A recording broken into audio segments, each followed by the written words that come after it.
Record করতে। তো তোমরা কারা কারা কতজন মোটামুটি অ্যাটেন্ড করেছিলে তোমাদের পরীক্ষাটা, আর কতজন অ্যাটেন্ড করনি? তুমি মোটামুটি যদি একটা আইডিয়া দিতে পারো, কারণ আমি ওয়েট করছি যে একটা গুড অ্যামাউন্ট অফ লোকজন অ্যাটেন্ড করলে তবে আমি আহ, ইয়েটা দিয়ে দেবো, আনসার শিটটা। মানে আমি আজকেই রাত্রে দেবো অথবা কালকে দিয়ে দিয়ে দেবো। এটা আমি চাইছি তার মাঝখানে যেন লোকজন অ্যাটেন্ড করে যাবে, 24 ঘন্টা করে সময় থাকবে।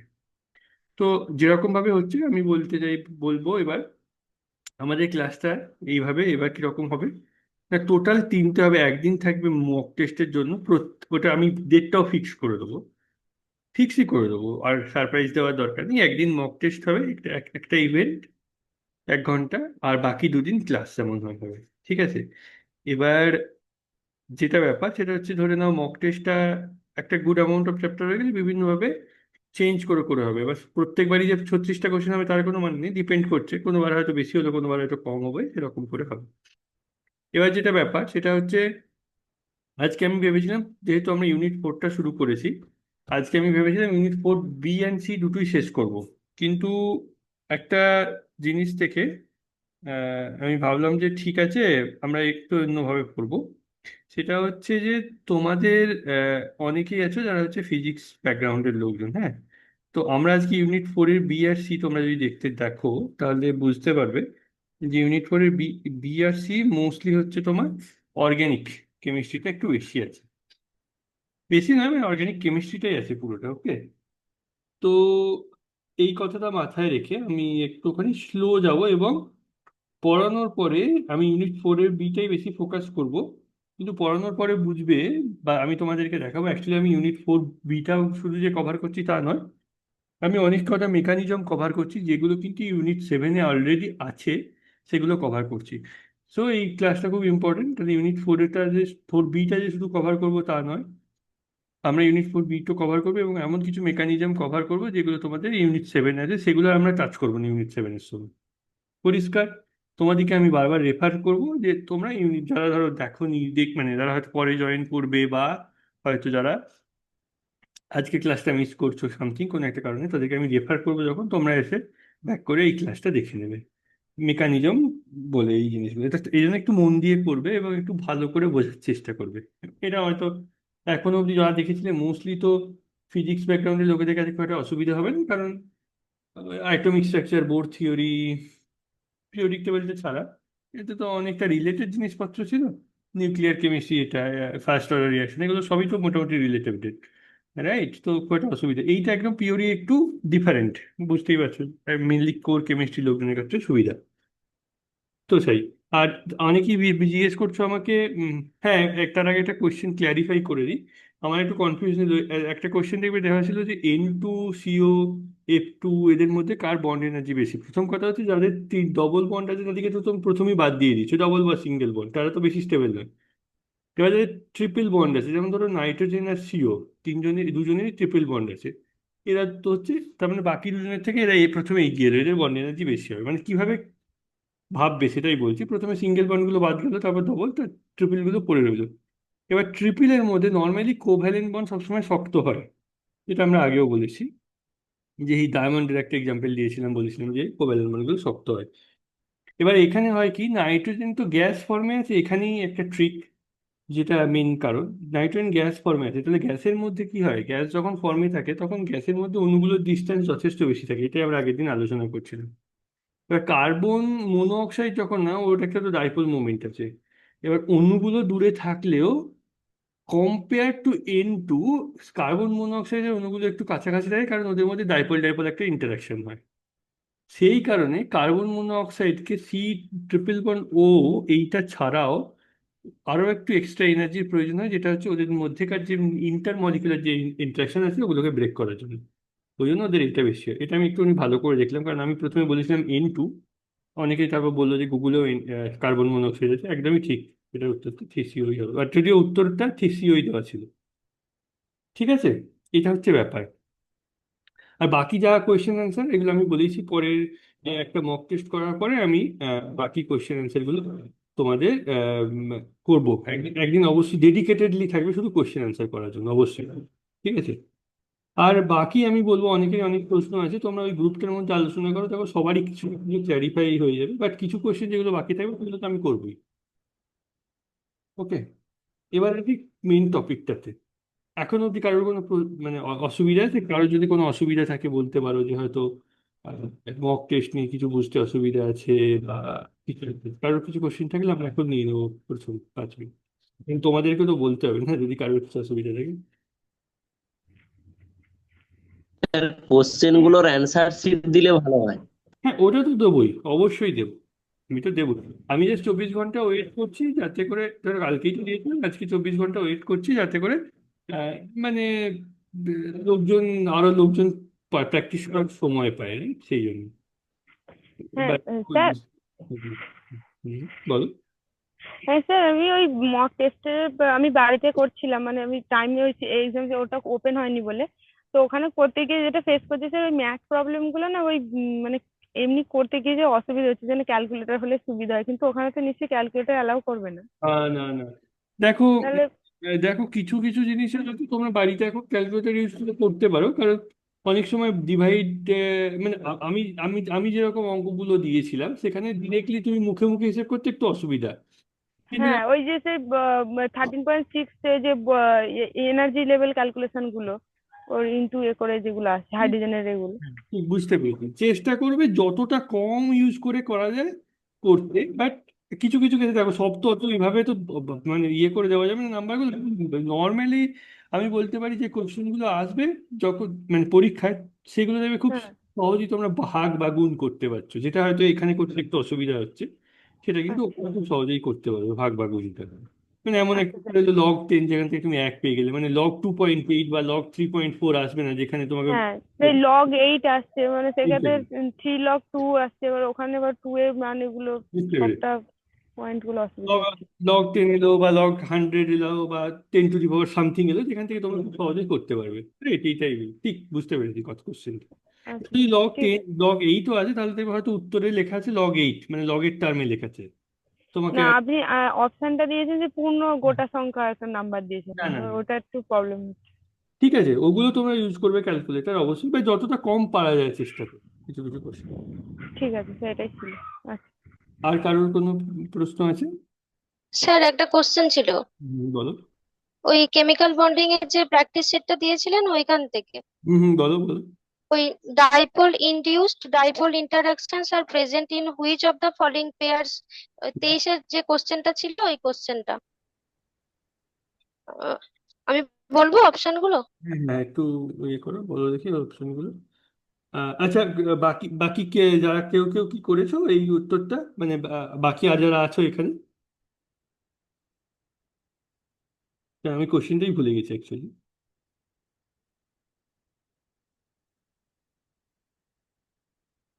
ওই কেউ সেকেন্ড যে প্র্যাকটিস সেটটা দিয়েছিলেন ওই প্র্যাকটিস সেটের 23 নাম্বারটা।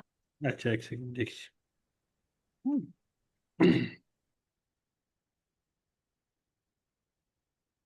Second practice set.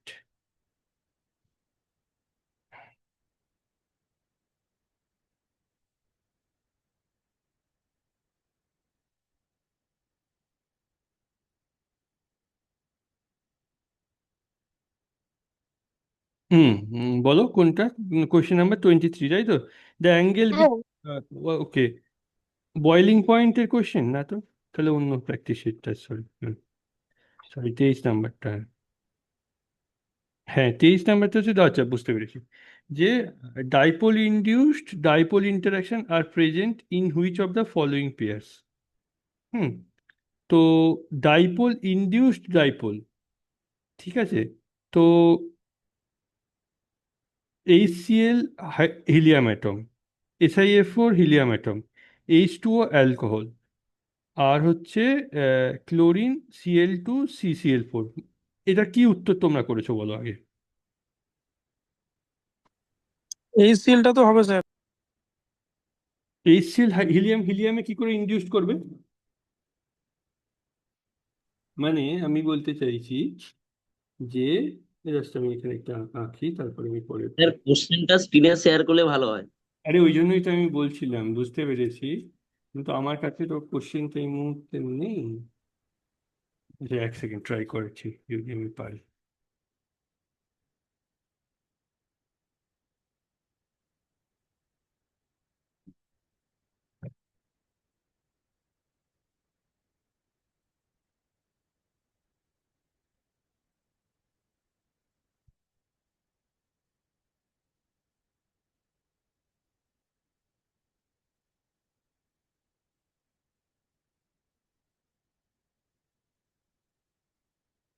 না না, এটা করা যাচ্ছে না সামনে কোনো একটা কারণে, মুশকিল হচ্ছে।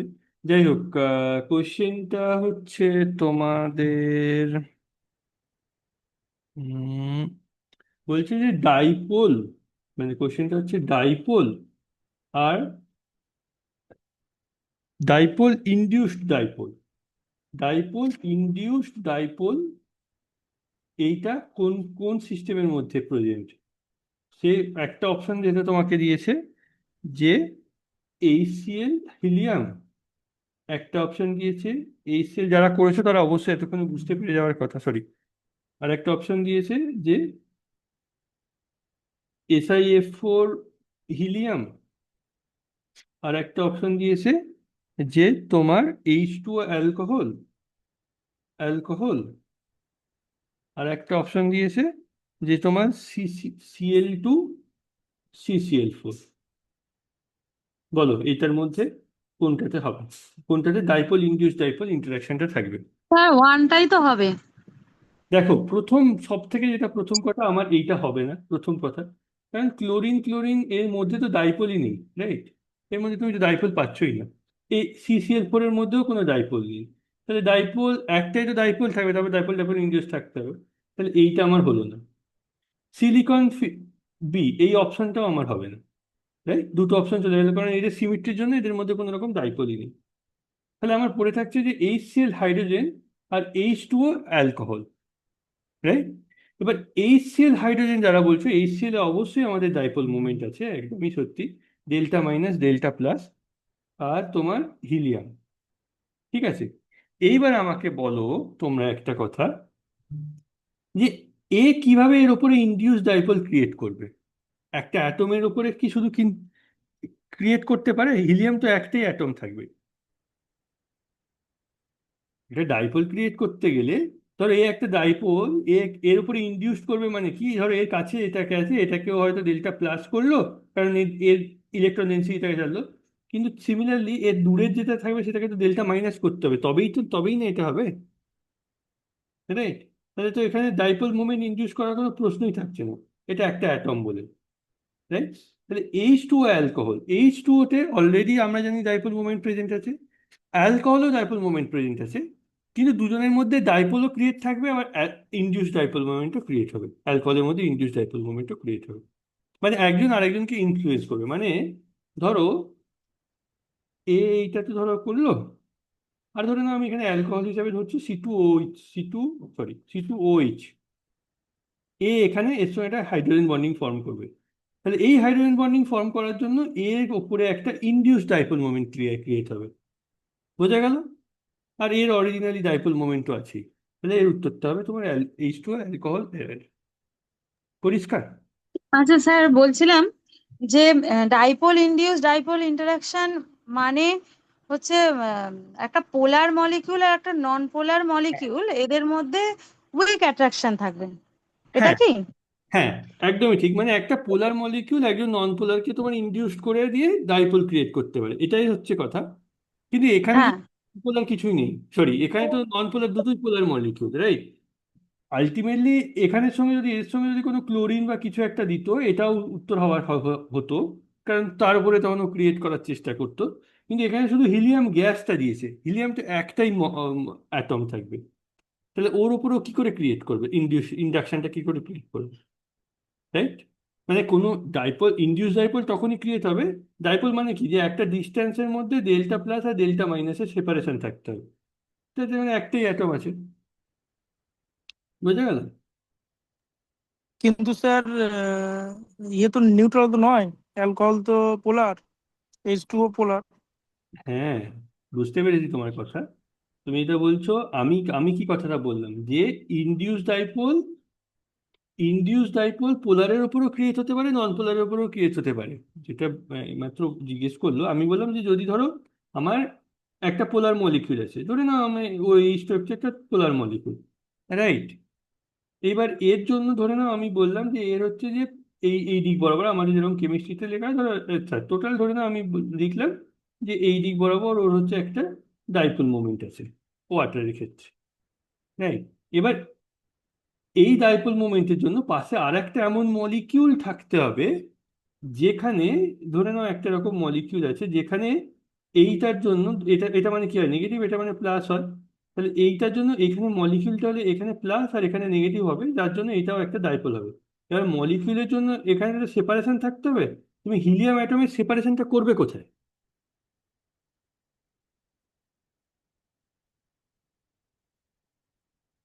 বোঝা গেল? যদি ক্লোরিন ক্লোরিন তাহলে থাকে স্যার তাহলে একদমই ঠিক। যদি স্যার আর্গন থাকতো, আর্গন। কোনো নোবেল গ্যাসকেই তো সেপারেট করতে পারবে না। যদি ক্লোরিন ক্লোরিন থাকতো তখন তুমি এটাকে করতে পারতে, কারণ এদের মধ্যে তো একটা ডিস্টেন্স, ডাইপোল মানে কি, ই ইন্টু ই ক্রস ডি, রাইট? আমরা তো প্রথমেই বলে দিয়েছি যে distance is very much important একটা ডাইপোলকে ডিফাইন করার জন্য। সেটা ইনডিউস হলেও ডাইপোল, আর নিজে থেকে ক্রিয়েট হলেও মানে অরিজিনালি প্রেজেন্ট থাকলেও সেটাও ডাইপোল। তাহলে ডিটা তোমাকে তো থাকতেই হবে। এখানে তুমি ক্লোরিন গ্যাস, এখানে এখানে ক্লোরিনটাকে তুমি ইনডিউস করতে পারো, কারণ এটা একটা একটা সেপারেশন অফ চার্জ ক্রিয়েট করতে পারো, এখানে ডেল্টা মাইনাস এখানে ডেল্টা প্লাস করে, সরি এখানে ডেল্টা মাইনাস এখানে ডেল্টা, ডেল্টা মাইনাস এটা ডেল্টা প্লাস করে করতে পারো। কিন্তু হিলিয়াম তো একটাই, এর উপরে কোথায় তুমি ডেল্টা প্লাস ডেল্টা মাইনাসটা রাখবে বলো আমাকে? পারবে না। কিন্তু স্যার আমি পড়েছিলাম কোন একটা জায়গায় যে ওই আপনার আর্গন আর এইচসিএল বা জেনন এইচসিএল এগুলো টেম্পোরারি ডাইপোল সৃষ্টি করতে পারে। কি কি কোথায় দেখিও দেখিও আমাকে, এবং তার এক্সপ্লানেশনটা দেখিও। শুধু ওইটা দেখালে হবে না, যে টেম্পোরারি ডাইপোল সৃষ্টি করতে পারে বললে হবে না, তোমাকে আমাকে এক্সপ্লানেশনটা দেখাতে হবে যে কিভাবে ওই ডাইপোলটা ক্রিয়েট করবে। ও তো ওটাই ওটাই লেখা ছিল যে আপনার ওই ও হচ্ছে নন পোলার, একটা ডেল্টা প্লাসকে অ্যাট্রাক্ট করে নিল, দিয়ে ওর উল্টো সাইডে একটা ডেল্টা মাইনাস চলে গেল, হুম। যেহেতু আর্গন নন পোলার। ওখানে কিন্তু হিলিয়াম থাকে না। বুঝলাম, আর্গন হোক বা যাই হোক, আর্গন কি তোমার আর্গন এরকম নাম থাকে নাকি? থাকে না, তাই তো? আমার সে কেমিস্ট্রি নলেজ নেই। এই জন্যই তো বলছি তোমাকে, আর্গন, হিলিয়াম এরা হচ্ছে একটাই অ্যাটম। তুমি একটা অ্যাটমের মধ্যে ডেল্টা প্লাস ডেল্টা মাইনাস কোথায় রাখবে আমাকে বলো, তবেই তো তুমি ইনডিউস ডাইপোল বলতে পারবে। আমি তো তোমাকে, তুমি তোমার তোমার কেমিস্ট্রির নলেজ নেই না, তোমার তো ফিজিক্সের নলেজ আছে, আমি ই ক্রস দিতে যাচ্ছি। আমি তোমাকে ফিজিক্সটা দিয়েই বোঝাচ্ছি, ই ক্রস ডি তুমি তখনই করতে পারবে যদি তোমার ডিটা থাকে। এবার তুমি হিলিয়ামের উপরে ডিটা কোথা থেকে ক্রিয়েট করবে আমাকে বলো, এটা তো একটাই অ্যাটম, রাইট? একটা অ্যাটমের উপর।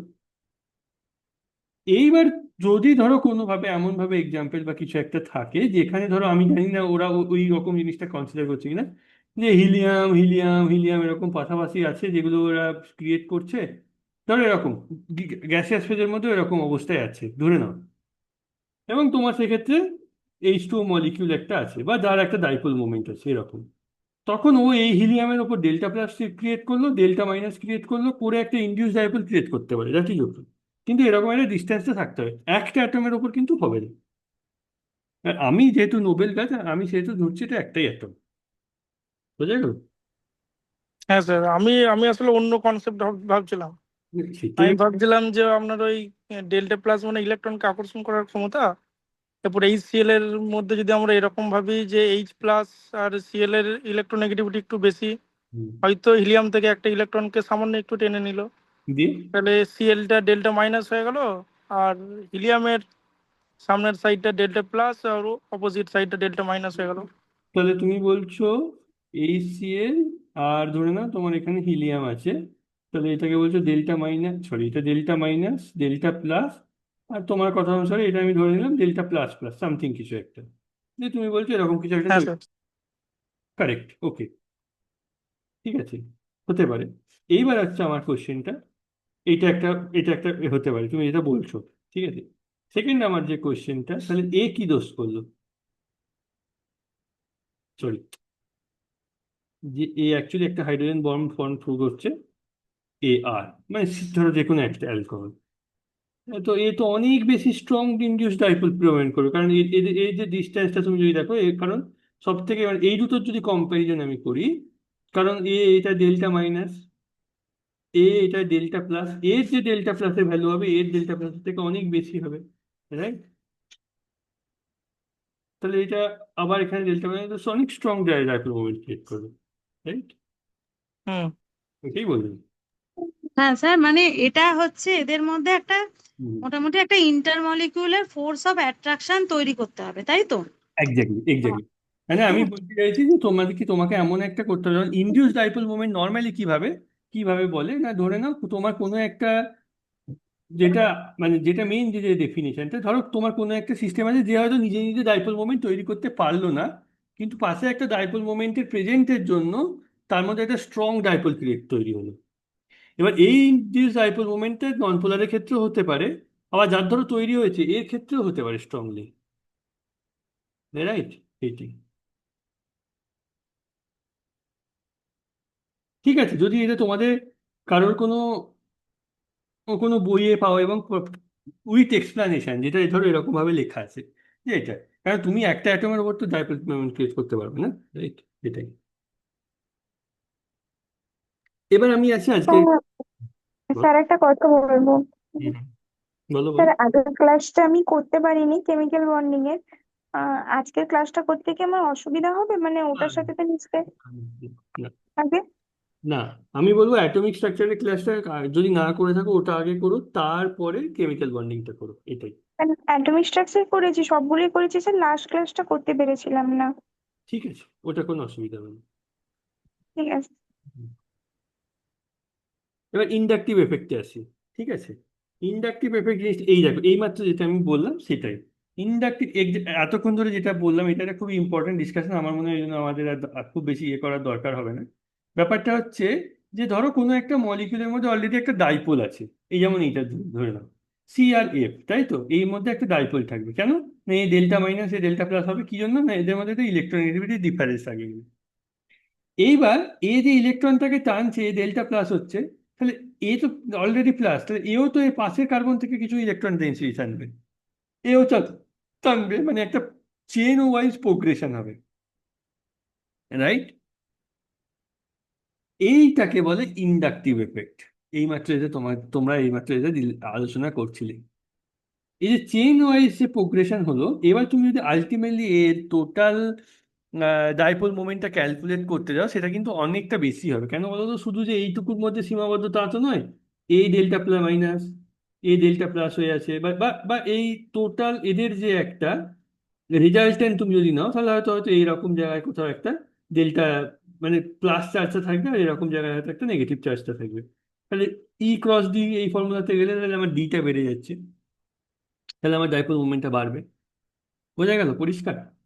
এবার ধরো এইরকমই যে টোটাল যে প্রোগ্রেশন হয়, তো এই জিনিসটাকে বলে ইন্ডাকটিভ। ইন্ডাকটিভ এফেক্ট কি না, ধরো কোনো একটা বন্ড ডাইরেক্টলি যদি কোনো একটা ডাইপোল মোমেন্ট ক্রিয়েটকারী কোনো একটা অ্যাটম বা বন্ডের সঙ্গে যদি যুক্ত থাকে, তাহলে এই যে ইলেকট্রনের আকর্ষণ, মানে এই যে ডাইপোলের জন্য ইলেকট্রনের যে আকর্ষণ, তার ফলে যে এই যে একটা ইন্ডাকশনের জন্য এই যে চার্জগুলো তৈরি হয়, এটাকে বলা হয় ইন্ডাকটিভ এফেক্ট।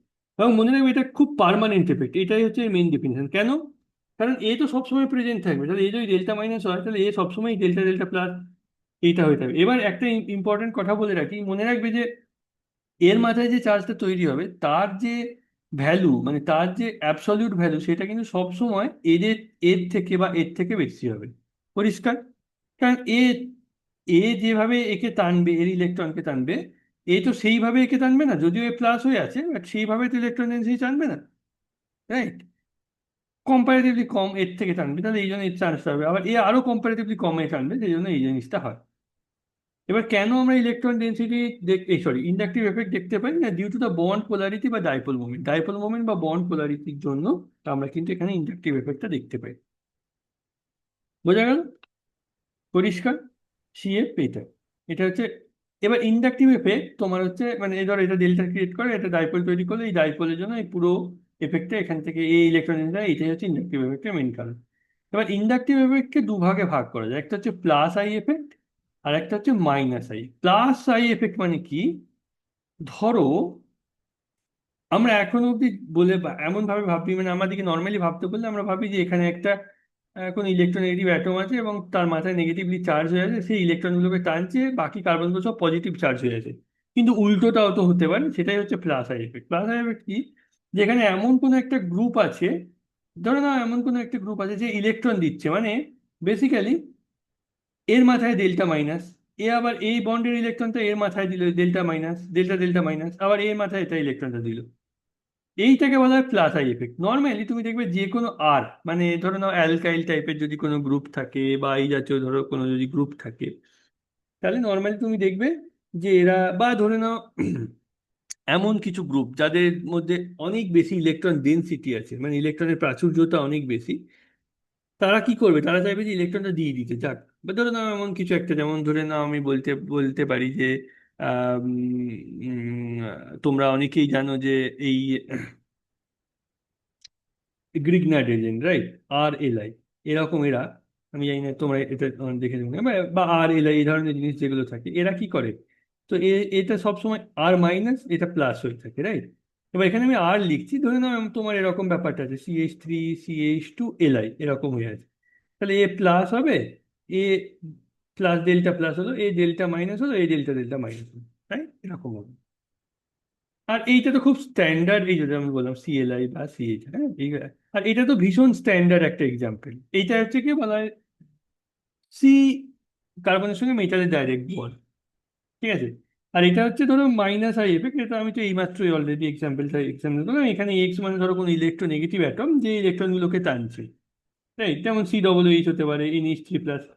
আচ্ছা আমাকে একটা কথা বলো তো, এই তিনটের মধ্যে কে সব থেকে বেশি inductive effect minus I effect দেখাবে এই তিনটের মধ্যে, দেখি কে বলতে পারো, এবং কেন? সব থেকে বেশি ফ্লুরিন দেখাবে, মানে সিএফ বন্ডটা দেখাবে, হুম। কারণ এফ এর ইলেকট্রোনেগেটিভিটি ওইগুলোর তুলনায় অনেক বেশি, তো সেই জন্য ও নিজের দিকে ইলেকট্রনটাকে বেশি টানতে পারবে। উম, এইটা সব থেকে বেশি যাবে পজিটিভলি, এটা অলরেডি পজিটিভ চার্জ হয়ে আছে না।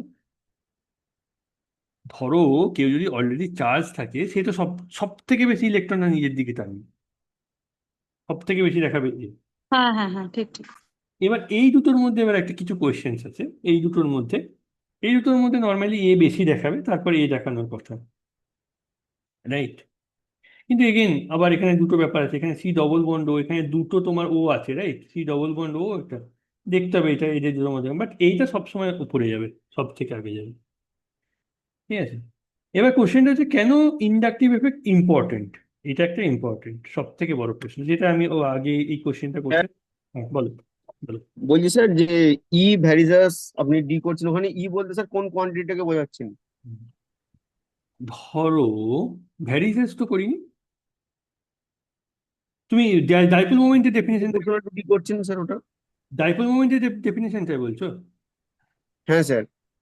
ই ক্রস, আমাদের ডট প্রোডাক্ট ক্রস প্রোডাক্ট আছে না, এটা তো ক্রস ক্রস ও প্রোডাক্ট, আচ্ছা স্যার। ঠিক আছে। তোমার ভুলে গেছো নাকি ডট ডট ও না স্যার, বুঝতে পেরেছি sir, distance into sir charge. E, এই এটা হচ্ছে cross product e into d. ইটা হচ্ছে ধরে নাও ডেল্টা প্লাস আর ডেল্টা মাইনাস যে কোনো একটা চার্জের অ্যাবসলিউট ভ্যালু। এবার ই কেন, কারণ ওটা তো ই এর মাল্টিপেলে হবে, রাইট, -1 ই, -2, -3, যাই হোক, বা ফ্র্যাকশনও হতে পারে, রাইট। এই জন্য ই ইন্টু ডি, যে কোনো একটা ভ্যালু ইন্টু ডি, বুঝলো, দ্যাটস ওয়াই আমি তোমাদেরকে বলছিলাম যে distance is very very much important, ঠিক আছে, ডিস্টেন্সও ভীষণ রকমের ইম্পর্টেন্ট, রাইট। হ্যাঁ স্যার, ঠিক আছে।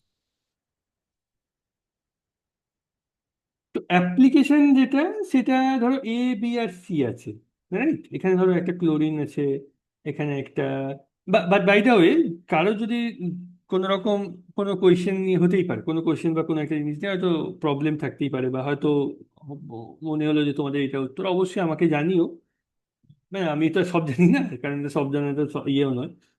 তো হতে পারে আমরা এটা নিয়ে আমরা এটা ডিসকাশন করতে পারি যে কোনটা কি হতে। আর একটা ব্যাপার যেটা তোমরা চেষ্টা করবে একটু যদি যেগুলোতে কনফিউশন থাকবে যে একটু ইংলিশ বইগুলোর থেকে ফলো করে, যদি তোমাদের কাছে থাকে ইংরেজি বই, কেমিস্ট্রি, কারণ অনেকেই তো ফিজিক্সের লোকজন, ফলো করে আমাকে উত্তরটা বলতে। সবসময় যে গুগলে ঠিক থাকে তা নয়, কারণ গুগলে অনেক আনসার ভুল থাকে। ইংলিশ বইগুলো একটু ফলো করার চেষ্টা করবে, দিয়ে যদি এক্সপ্লেনেশন থাকে তাহলে দেখবে যে হয়তো তখন আমি হয়তো দেখলাম যে হ্যাঁ ঠিক আছে, হয়তো আমার এক্সপ্লেনেশনটা একটু গোলমাল হলো, কারণ কেমিস্ট্রিতে প্রচুর এক্সেপশন, ভুল মানে প্রচুর এক্সেপশন আছে। এই যেমন সিও আর ইনটু, এটা আমারও প্রথমে খটকা লাগছিল, এগুলোর মধ্যে কি হবে। তারপর পরে আমি নিজে ক্লিয়ার হলাম, প্রচুর এক্সেপশন। যেমন ধরো এ বি সি, এই অ্যাসিড গুলোর মধ্যে যাদের ধরো একটু কেমিস্ট্রির নলেজ আছে, তারা বলতে পারবে যে এ বি সি এর মধ্যে যে কার সব থেকে বেশি অ্যাসিডিটি হবে এবং কার সব থেকে কম হবে, বা অর্ডারটা যদি বলতে পারো। হ্যাঁ, আমার মনে হচ্ছে অ্যাসিডিটির দিক থেকে A greater than B greater than C. A greater then B greater then C. এবার অ্যাসিডিটি তো স্যার মাইনাস আই এর সাথে প্রপোর্শনাল, প্লাস আই এর সাথে ব্যস্তানুপাতিক। হুম আমার মনে হয় সিএল এ যেহেতু মাইনাস আই এফেক্ট রয়েছে, হুম সেই জন্য সিএল ইলেকট্রনটাকে নিজের দিকে টানবে, হুম, যে কারণের জন্য সি ওএইচ বন্ডটা ভেঙে গিয়ে এইচ প্লাসটা বেরিয়ে চলে যাবে হুম, খুব সহজেই। আর সি এর ক্ষেত্রে কি হবে, সিএইচ থ্রি এর প্লাস আই এফেক্ট আছে, ও তো দেবে, হুম। যার ফলে ওএইচ বন্ডটা আরো স্ট্রং হয়ে যাবে, এইচ প্লাসটা সহজে বেরোবে না। একদমই, তোমরা দুজনেই উত্তর দিলে, দুজনেই ঠিক। যে বললো যে মাইনাস আয়ের সঙ্গে ব্যস্তানুপাতি গিয়ে একদমই ঠিকঠাক। হ্যাঁ, উত্তরটা হচ্ছে এ বি সি, যেটা আমি সবার জন্য বলে বলে দিই সহজ করে, একদমই ঠিক। কি হয় না, এর তো প্লাস আই এফেক্ট, সরি এর তো মাইনাস আই এফেক্ট আছে, রাইট? মাইনাস আই এফেক্ট থাকার জন্য কি হয়, এই মাইনাস চার্জ তৈরি করে, এটাকে প্লাস তৈরি করবে। এ যত প্লাস তৈরি হবে, এদের ইলেকট্রন ডেন্সিটি গুলোকে নিজের দিকে টানতে চেষ্টা করবে। তাহলে অক্সিজেনও এই বন্ডের ইলেকট্রন ডেন্সিটিটাকে নিজের দিকে টানার চেষ্টা করবে। এই জন্য এই সহজেই এই বন্ডটা ভেঙে যাবে। এ নর্মালি করবে, এর ওই রকম প্লাস আই এফেক্ট বা মাইনাস আই এফেক্ট নেই, এটা কোনো এফেক্ট নেই, জিরো এফেক্ট, এটা মাইনাস আই এফেক্ট। কিন্তু এই ব্যাটার, আমি কি বললাম, আর যে কোনো আর, আর মানে অ্যালকাইল, সিএইচ3 হতে পারে, C2H5 হতে পারে, CH C CH3 CH2 CH2 হতে পারে, যে কোনো আর, রাইট? এ সব সময় প্লাস আই এফেক্ট দেখাবে। তাহলে a plus I, a minus I. Plus I তো অলরেডি ইলেকট্রনটাকে এই দিকে ঠেলে দেওয়ার চেষ্টা করবে, মানে এ মাইনাস আই হয়ে যাবে, রাইট? আর এ প্লাস হওয়ার চেষ্টা করবে, এ মাইনাস আই হবে। এবার যখন ইলেকট্রন ডেন্সিটি এর মাথায় বেশি, এও এর নিজের ইলেকট্রন ডেন্সিটি এর মাথায় ঠেলার চেষ্টা করবে, এও এরটাই দিকে, তাহলে এই বন্ডটা সহজে ভাঙবে না, রাইট? কারণ ও তো ইলেকট্রন তো হাইড্রোজেনের দিকে বেশি দিতে চাইছে, মানে বন্ডটা শক্ত করতে চাইছে, তাহলে ভাঙবে না। এটাই হচ্ছে মেন কারণ। তো সহজ কথা, যেখানে মাইনাস আই যার যত বেশি, তার অ্যাসিডিটি তত বেশি হবে। যার নেই সে তার মাঝামাঝি থাকবে, আর যার প্লাস আই এফেক্ট থাকে তার অ্যাসিডিটি কম হবে। পরিষ্কার? এবার আমি আসছি ইলেকট্রোমেরিক এফেক্ট। ইলেকট্রোমেরিক এফেক্ট জিনিস, স্যার হ্যাঁ বলো। বলছি স্যার, আর যে বলছেন আপনি, ওটা তো প্লাস আই দেখাবে তাই তো? হুম হুম আর যদি ওই মানে মেটালিক কম্পাউন্ড যদি হয়, অর্গানিক। হুম, তাহলে তো অবশ্যই ধরে ধরে নাও, ধরো তোমার এখানে, আমি জানি না এটা, মানে আচ্ছা ধরে নাও এখানে এই হাইড্রোজেনের বদলে, ধরে নাও এখানটাতে আমি বলছি এর হাইড্রোজেনটা নেই, হাইড্রোজেনের বদলে লিথিয়াম আছে। তাহলে যদি লিথিয়াম হয় তাহলে ও কি হবে, এটা তো মাইনাস অলরেডি, এ তো আরো বেশি করে ইলেকট্রন ঠেলবে, রাইট? তাহলে আরো কম অ্যাসিডিটি হবে। তখন স্যার মাইনাস আই হচ্ছে। মাইনাস না, দুটোই তো প্লাস আই, এটাই তো বললাম। Plus I effect, CLI, CCH3, মানে যে কোনো আর বা যে কোনো মেটালের সঙ্গে বন্ডিং, এরা সবাই সেল। দেখো তুমি ধরো কোনো মেটালের সঙ্গে যদি বন্ড করো, তুমি আমাকে বলো এইটার এলআইটা কেন প্লাস হতে চাইবে, কারণ ও নিয়ারেস্ট নোবেল গ্যাসের ইলেকট্রন কনফিগারেশন নিতে চাইবে, রাইট? তাহলে হুম। এলআই, ও এ প্লাস হতে চাইবে, তাহলে ও বন্ডটাকে এখানে দিয়ে দেবে, তাহলে ও সবসময় এর পাশে যে কার্বন থাকবে সে সবসময় নেগেটিভ হয়ে যাবে। বোঝা গেল যে ও কেন plus R effect, sorry, plus I effect দেখান। মেটালের তো ধর্মই ওইটা। ইভেন তুমি মেটাল বন্ডিংও যখন পড়েছো, তখন ফ্রি ইলেকট্রন কেন আছে, মেটাল সবসময় নিজের ইলেকট্রন ছেড়ে দিতে চায়, তো এখানেও ছেড়ে দেবে, রাইট? তাহলে সেই গ্রিগনার রিয়েজেন্ট কি দেখায়, প্লাস আই না মাইনাস আই? গ্রিগনেট রিয়েজেন্ট কি? এটা তো মাইনাস আই হওয়ার কথা স্যার। হ্যাঁ এক্স্যাক্টলি, তাই তো হবে। কি হবে? গ্রিগনেট মাইনাস গ্রিগনেট রিয়েজেন্টটা হচ্ছে CH3 Mg MgX। Br, CH3 Mg Br, right? তাই তো? হ্যাঁ স্যার, RMgX। হ্যাঁ, RMgX। হ্যাঁ, আমি ধরুন এক্সটাকে আমি বিআর ধরছি, ধরুন RMgX। ওখানে ব্যাপারটা অন্যরকম। ওখানে ধরো এই যে RMgX, এই বন্ডটা ওরা কি করে ভাঙে বলো আমাকে? এই বন্ডটা ওরা কি করে ভাঙবে? RMgX এই বন্ডটা সিমিলার ভাবেই ভাঙবে। ও আর মাইনাস করবে আর MgBr প্লাস হয়ে যাবে। হ্যাঁ, আমরা আসছি, দেখতে পাবে এখানেই আছে। আমি একটু তাড়াহুড়ো করো না, এখানেই দেখতে পাবে। ঠিক আছে, ইলেকট্রোম্যাগনেটিক এফেক্টটা আমি যদি যাই, এটা হচ্ছে temporary effect involving completely transfer of pi electron. মানে আমরা একটা সব থেকে বড় যে ডিফারেন্সটা বুঝলাম এখানে ইন্ডাকটিভ এফেক্ট পড়াতে গিয়ে, দেখো এইটা কিন্তু সিগমা বন্ড ওয়াইজ হচ্ছে। এইটা ধরো কোশ্চেন হতো, ইন্ডাকটিভ বন্ড টার্মিনে ইন্ডাকটিভ এফেক্ট কিসে আছে? সিগমা বন্ডে। কিসে হয়? Sigma bond wise, right? Electromagnetic এফেক্টটা temporary effect involving complete transfer of pi electron one of the atom joint by the pi bonds. মানে ধরো এইটা একটা ইনডিউস, এইমাত্র আমরা যে আবার সেই ইনডিউসড এফেক্টে চলে আসি, এটা একটা ইনডিউসড এফেক্টের এক্সাম্পল। মানে আমি যেটা বলতে চাই যে এইটা একটুখানি এটাকে বাদ দাও, এটাকে আমি সরালাম। এটা তো আমাদের কনফিউশন হতে পারে, রাইট? ধরো তোমার একটা এরকম কম্পাউন্ড আছে, C ডবল বন্ড, এটা পাই বন্ড আছে, রাইট? পাই বন্ড মানে এইটা ডবল বন্ড আছে। এবার ধরো এমন একটা কিছু রিয়েজেন্ট নিয়ে এলে, সেই এক্সটা হচ্ছে এমন একটা রিয়েজেন্ট, তে কি, আমি ওর নেচারটা আমি এখন বলছি না, পরে আমরা আসবো। ধরে নাও এক্স এখানে গিয়ে অ্যাটাক করলো। এক্স যদি এখানে অ্যাটাক করে, এবং এক্স ধরো এখানে অ্যাটাক করলো, এবং অ্যাজ এ রেজাল্ট এর একটা ইলেকট্রন ডেন্সিটি, একটা ইলেকট্রন এখান থেকে খুলে এখানে চলে এলো। কারণ এর সঙ্গে একটা বন্ড যদি ফর্ম করে, তাহলে এ তো 5টা বন্ড হয়ে যাবে, রাইট? এ তো থাকবে না, সেই জন্য ইলেকট্রনটাকে এখানে দিয়ে দেবে। বোঝা গেল? তাহলে তোমার যৌগটা কি তৈরি হবে? এইটা। তাহলে এইবারে তুমি যদি এই যে যৌগটা যদি তৈরি হয়, তুমি যদি দেখো, তাহলে এই যৌগটা তুমি তুমি তাহলে তুমি তখন কি বলবে?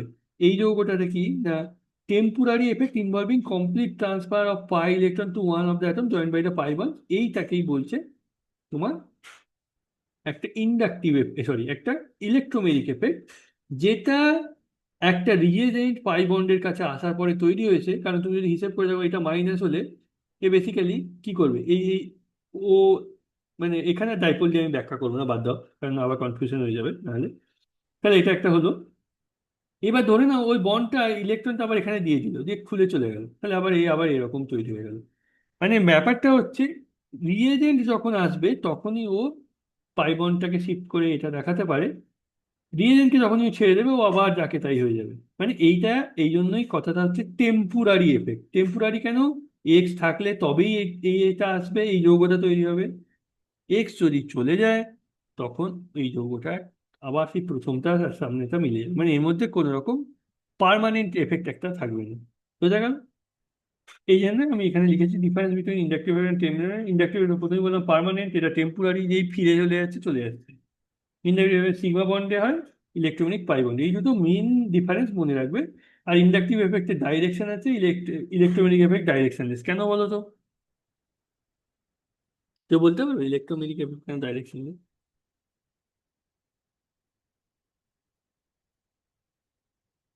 মানে যেদিক দিয়ে খুশি তো অ্যাটাকটা হতে পারে না। মানে আমি এখানে দেখিয়েছি এখানে খুলে এটা মাইনাস হচ্ছে, ও তো এদিকেও অ্যাটাক করতে পারতো, রাইট? তাহলে এদিকেও খুলতে পারতো। ওই জন্য কোনো রকম ডাইরেকশন থাকে না। ওকে, এবার আমি রেজোনেন্সে আসি। প্রথমে আমাকে বলতে হবে যে কিভাবে রেজোনেন্স আমরা কিভাবে লিখতে পারি। রেজোনেন্স জিনিসটাকে আমরা প্রথমে কিভাবে লিখতে পারি। ঠিক আছে, একটা হচ্ছে লুইস মেথড। লুইস মেথডটা কি আমি অলরেডি কভার করেছি, আগেও দেখিয়েছি। এইটাই এখানে দিয়ে দেখাচ্ছে, আমি আর এখানে যাচ্ছি না। জাস্ট তোমরা এটা জানো, আমি আগেরটাই বলছি যে ধরো কোনো একটা অ্যাটম যদি থাকে, তার যে ভ্যালেন্স সেলের ইলেকট্রনগুলোকে, সেগুলোকে আমরা এইভাবে লিখে থাকি। ধরো একটা ভ্যালেন্স সেলের ইলেকট্রন আছে একটা, দুটো থাকলে দুটো, এইটা হচ্ছে লুইস মেথড। এটা আমরা দেখিয়েছি, দেখো যে ভ্যালেন্স সেলে যতগুলো থাকবে, এখানে 4টে আছে, এখানে 4টে লিখি, এখানে তোমার 7টা আছে, এখানে 7টা, এখানে 8টা 8টা। বোঝা গেল? এই লুইস ইলেকট্রনগুলো ইম্পর্টেন্ট, কারণ এরাই তোমার রেজোনেন্সে পার্টিসিপেট করে, ওই জন্য আমি বললাম। বা লুইস স্ট্রাকচারটা খুবই ইম্পর্টেন্ট, কারণ এইটা দিয়ে তোমাকে রেজোনেন্সটা এক্সপ্যান্ড করতে হবে। এইবার একটা বড় যে কোয়েশ্চেন আছে, তোমরা আমাকে এটা দেখে বলো যে এটা একটা কি কম্পাউন্ড, এটাকে বলে ওজোন, O3, তাই? এটা হয় কি, আমি কেমিক্যাল বন্ডিং এ যদি একটু যাই, ধরো এর 6টা ইলেকট্রন আছে, 6টা। এই অক্সিজেনেরও 6টা ইলেকট্রন আছে। তাহলে সবাই চাই অক্টেট পূর্তি বা অষ্টক পূর্তি করতে, মানে এ চাইবে 2টো ইলেকট্রন নিতে, এও চাইবে 2টো ইলেকট্রন নিতে। তাহলে কি করবে? শেয়ার করবে। এরা বলবে চলো আমরা একটা এখানে সিগমা বন্ড ফর্ম করি, আর একটা তোমার পাই বন্ড ফর্ম করি, দিয়ে আমিও 8টা ইলেকট্রন করি, আমিও 8টা ইলেকট্রন করি, হয়ে গেল। তাহলে O2 ফর্ম হয়ে গেল। এবার O2 থেকে O3 কেন হবে? কারণ আরো একটা অক্সিজেন অ্যাটম বলবে দেখো তোমাদের দুজনের কাছেই তো 2টো করে, তো 8টা করে আছে। তাহলে আমরা আমাদের মধ্যে আবার একটা আমরা বন্ড তৈরি করতে পারি, যেটাকে আমরা কি বলেছিলাম? ডেটিভ কোঅর্ডিনেট বন্ড নাকি? কোঅর্ডিনেট। এক্স্যাক্টলি। এখানে এ কিন্তু কোনো ইলেকট্রন দেবে না, বরঞ্চ এদের থেকে, এই কম্পাউন্ড থেকে 2টো ইলেকট্রন নেবে, এবং এটা একটা ডিরেকশন, যেটা আগে বলেছিলাম যে এর একটা বন্ডের একটা ডিরেকশন আছে, তাই? এই ডিরেকশনে নেবে। হয়ে গেল। এবার তোমরা তোমাদের কনসেপ্টটা হিসেব দিয়ে বলো, যদি আমার যৌগটা এইরকম হয়, তাহলে কোনটা হওয়া উচিত? পরে কি হয় সেটা আমরা বলবো। এই বন্ডটার লেন্থ কত বড় হবে, এইটার কত বড় হওয়ার কথা, কোনটা বড় হওয়ার কথা? কোঅর্ডিনেট বন্ডটা স্যার বড় হওয়ার কথা, কেন? কারণ স্যার ওটা single bond. Good, very good. তাহলে আমাদের এই বন্ডটা বড় হওয়ার কথা, লেন্থ বেশি হওয়ার কথা, এই বন্ডটা ছোট, কারণ এটা ডবল বন্ড, রাইট? তার মানে অ্যাকচুয়ালি এই জিনিসটা পাওয়ার কথা। এবং দেখা গেছে ও সিঙ্গেল বন্ড, মানে ধরে নাও যদি ও সিঙ্গেল বন্ড কোনো কারণে তৈরি হয়, যেমন ধরো হাইড্রোজেন পারঅক্সাইড, মানে এরকম একটা টাইপের একটা মলিকিউল হয়, এদের মধ্যে ও সিঙ্গেল বন্ড দেখা যায়, তো এই বন্ডটার লেন্থ দেখা গেছে 1.48, রাইট? আর ও অক্সিজেনের মধ্যে ও ডবল বন্ড তো আছেই, সেটা দেখা গেছে 1.21। তাহলে আমাদের দু রকম বন্ড লেন্থ পাওয়ার কথা। এটা এক্স্যাক্টলি আমি আর একটা গল্প বলেছিলাম যখন কেমিক্যাল বন্ডিং করেছিলাম, মনে পড়ছে? হাইব্রিডাইজেশনের সময় এক্স্যাক্টলি সেম গল্পই আমি এখানেও বলছি। কিন্তু তুমি যদি দেখো মলিকিউলটাকে এরকম করে, দেখাচ্ছে যে এদের বন্ড লেন্থ এইটাও নয়, এইটাও নয়, এই মাঝামাঝি একটা 1.28, এটাও 1.28, এটাও 1.28। এই ওজনের দুটো বন্ড লেন্থই সমান, এবং 1.28 করে বন্ড লেন্থ। এইবার আমাকে বলো এটাকে কি করে ব্যাখ্যা করবে? এটা স্যার ওই ও ও যে তিনটা আছে ওটা মানে একটা ইলেকট্রনকে দুজনকেই শেয়ার করবে, তার মানে মাইনাস হাফ করে, সেই স্যার ক্ষেত্রে বন্ড লেন্থ গুলো ইকুয়াল হয়ে যাবে। কি হবে?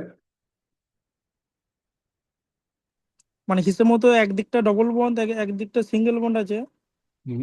এরপর ওটা তো সে অ্যাকচুয়াল স্ট্রাকচার নয়, দুজন অষ্টক পাচ্ছে, একজন পাচ্ছে না। না, কই, তো সবাই তো অষ্টক পাচ্ছে এইটাতে। এইটাতে কে কোথায় অষ্টক পাচ্ছে না আমাকে বলো? অষ্টক পাচ্ছে। কিন্তু এইটাই যদি যৌগ হতো, তাহলে আমার এখানে একটার বন্ড লেন্থ হওয়ার কথা ছিল 1.48, একটা 1.21, কিন্তু হয় না। এইটা, পাই বন্ড শিফটিং। স্যার হ্যাঁ, হ্যাঁ, হ্যাঁ, এখানে হচ্ছে ওই যদি কোঅর্ডিনেট বন্ডটাকে আমি ও প্লাস আর এদিকে ও মাইনাস করি, তাহলে ও মাইনাসটা ব্যাক করবে আর এদিকে ডবল বন্ডটা খুলে যাবে, যেটা রেজোনেটিং স্ট্রাকচারে দেখিয়েছেন আর কি। এটাই তাহলে সেক্ষেত্রে হুম এটাই হচ্ছে রেজোনেন্সের কনসেপ্ট। রেজোনেন্সটা হচ্ছে এমন জিনিস যেখানে ও এই নিজেদের মধ্যে ইলেকট্রনের ডিস্ট্রিবিউশনটাকে ঘটিয়ে একবার এই বন্ডটাকে ডবল বন্ড, এটাকে সিঙ্গেল বন্ড, আর একবার এইটাকে সিঙ্গেল বন্ড, এটাকে ডবল বন্ড করে। তোমার মনে আছে আমি কোশ্চেনটা বলেছিলাম যে, একটা কি কোশ্চেনটা করেছিলাম আমার মনে নেই, অর্থনাইট্রোফিনলের ক্ষেত্রে এরকম একটা যৌগ ছিল। আমি বলেছিলাম যে এই বন্ড আর এই বন্ড যে কোনো বন্ডের সঙ্গে হাইড্রোজেন বন্ড ফর্ম হতে পারে। তার মেইন কারণটা হচ্ছে এইটাই। এটাও তোমার, এরাও রেজোনেন্সের মধ্যে যাবে।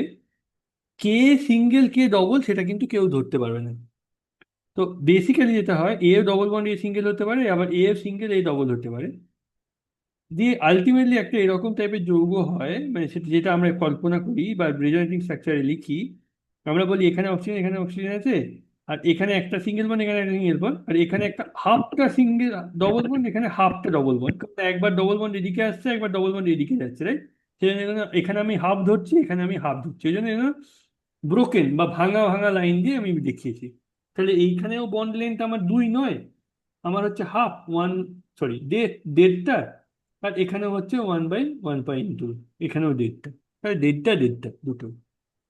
সেই জন্য দেখো 1.21ও হয়নি, 1.48ও হয়নি, মাঝামাঝি 1.28 এস। হ্যাঁ, এই ডবলও নয়, সিঙ্গেলে নয়, মাঝামাঝি কোনো একটা জায়গায়। এবার এক্স্যাক্টলি ডেটটা আমি বলছি, মানে এক্স্যাক্টলি ডেট কিভাবে সেটা ডিপেন্ড, তাই। এই যে রেজোনেটিং স্ট্রাকচার, এই যে এ আর বি, এই স্ট্রাকচার গুলোকে বলা হয় রেজোনেটিং স্ট্রাকচার। বোঝা গেল?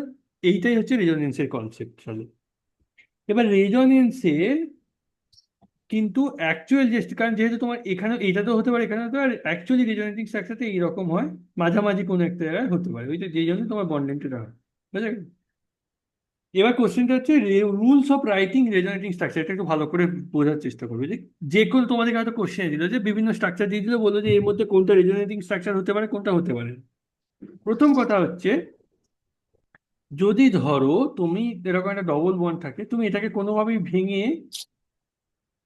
এইরকম ভাবে কোনো র্যাডিকেল ক্রিয়েট করতে পারো না। মানে ব্যাপারটা হচ্ছে, এমন কিছু করতে পারবে না যেখানে আনপেয়ার্ড ইলেকট্রন তৈরি হবে, আনপেয়ার্ড ইলেকট্রন থাকবে, সেটা করতে পারবে না। ঠিক আছে? আর সব থেকেও বড় যেটা, আর একটা যেটা বড় ব্যাপার, যেটা বলছি, সিগমা বন্ডকে তোমরা ভাঙতে পারো না। তাহলে এখানে কি হচ্ছে, রেজোনেটিং স্ট্রাকচার H2 তো, দেখো এইখানে আমি একটা হাইড্রোজেনকে ভেঙে এখানে নিয়ে আসছি, মানে এইটা থেকে একটা হাইড্রোজেনকে ভেঙে এখানে নিয়ে আসছি, তাহলে এখানে সিগমা বন্ডকে আমি ভাঙছি, তাহলে সিগমা বন্ড ভাঙা চলবে না রেজোনেটিং স্ট্রাকচারে। শুধুমাত্র পাই বন্ডকে ভাঙতে হবে, শুধুমাত্র পাই বন্ড, এবং তার সঙ্গে ধরো লোন পেয়ার বা যেগুলো আছে সেগুলো ইনভলভমেন্ট থাকবে। এবার আসছি যেটা করি, কারণ এই বন্ডটাকে তুমি ভাঙলে, এইটাকে কিভাবে ভাঙতে পারো, ইলেকট্রন ধরো এখানে এসে একবার এখানে তৈরি হলো, আর এটা প্লাস তৈরি হলো, এটা একটা রেজোনেটিং স্ট্রাকচার। আবার উল্টোটাও হতে পারে, মানে ইলেকট্রনটা এইদিকেও যেতে পারে, যেজন্য এখানে মাইনাস, এটা প্লাস, এটাও একটা resonating structure. This are two are very good resonating structure. যদি ধরো এইটা এইটা আর এইটা দেয়, তাহলে তোমাদের উত্তর হবে এইটা নয়, এই দুটো। বোঝা গেল? 3 নাম্বার কেসে যদি তুমি দেখো, ওই যেটা আমি প্রথমে বললাম, যে কোনো আনপেয়ার্ড ইলেকট্রন ক্রিয়েট করতে পারে না, মানে এমন কিছু করবে না যেখানে তোমার, যে ধরো কোনো আনপেয়ার্ড ইলেকট্রন তৈরি হলো, রাইট, সেরকম, মানে তোমার যদি, মানে এই যে ধরো এই ডবল বন্ড ছিল, এখান থেকে একটা ইলেকট্রন এর মাথায়, এখান থেকে একটা ইলেকট্রন এর মাথায় চলে এলো, যে তুমি বলছো এটা রেজোনেটিং স্ট্রাকচার, সেটা হতে পারে না। সব থেকে ইম্পর্টেন্ট ব্যাপার, যে কোনো আনপেয়ার, কারণ এখানে হলে কি হবে, এখানে একটা ইলেকট্রন, এখানে, তাহলে এ একটা আনপেয়ার, এ একটা আনপেয়ার, এগুলোকে আমরা রেডিক্যাল বলি, রাইট, এটা আমরা পড়বো। তো এইটা তৈরি হতে পারে না, নো আনপেয়ার্ড ইলেকট্রন ইনভলভ। এই তিনটে মনে রাখলে তোমরা বাকিগুলো আঁকতে পারবে। তোমরা নিজেরা একটু বাড়িতে প্র্যাকটিস করবে কয়েকটা জিনিস দিয়ে, রাইট। এইবার আমি যেটা বললাম সেটা হচ্ছে, ধরো এই একটা স্ট্রাকচার আছে, এই রেজোনেটিং স্ট্রাকচার আমরা কি আঁকতে পারি, অনেকগুলো হতে পারে সত্যি কথা বলতে গিয়ে।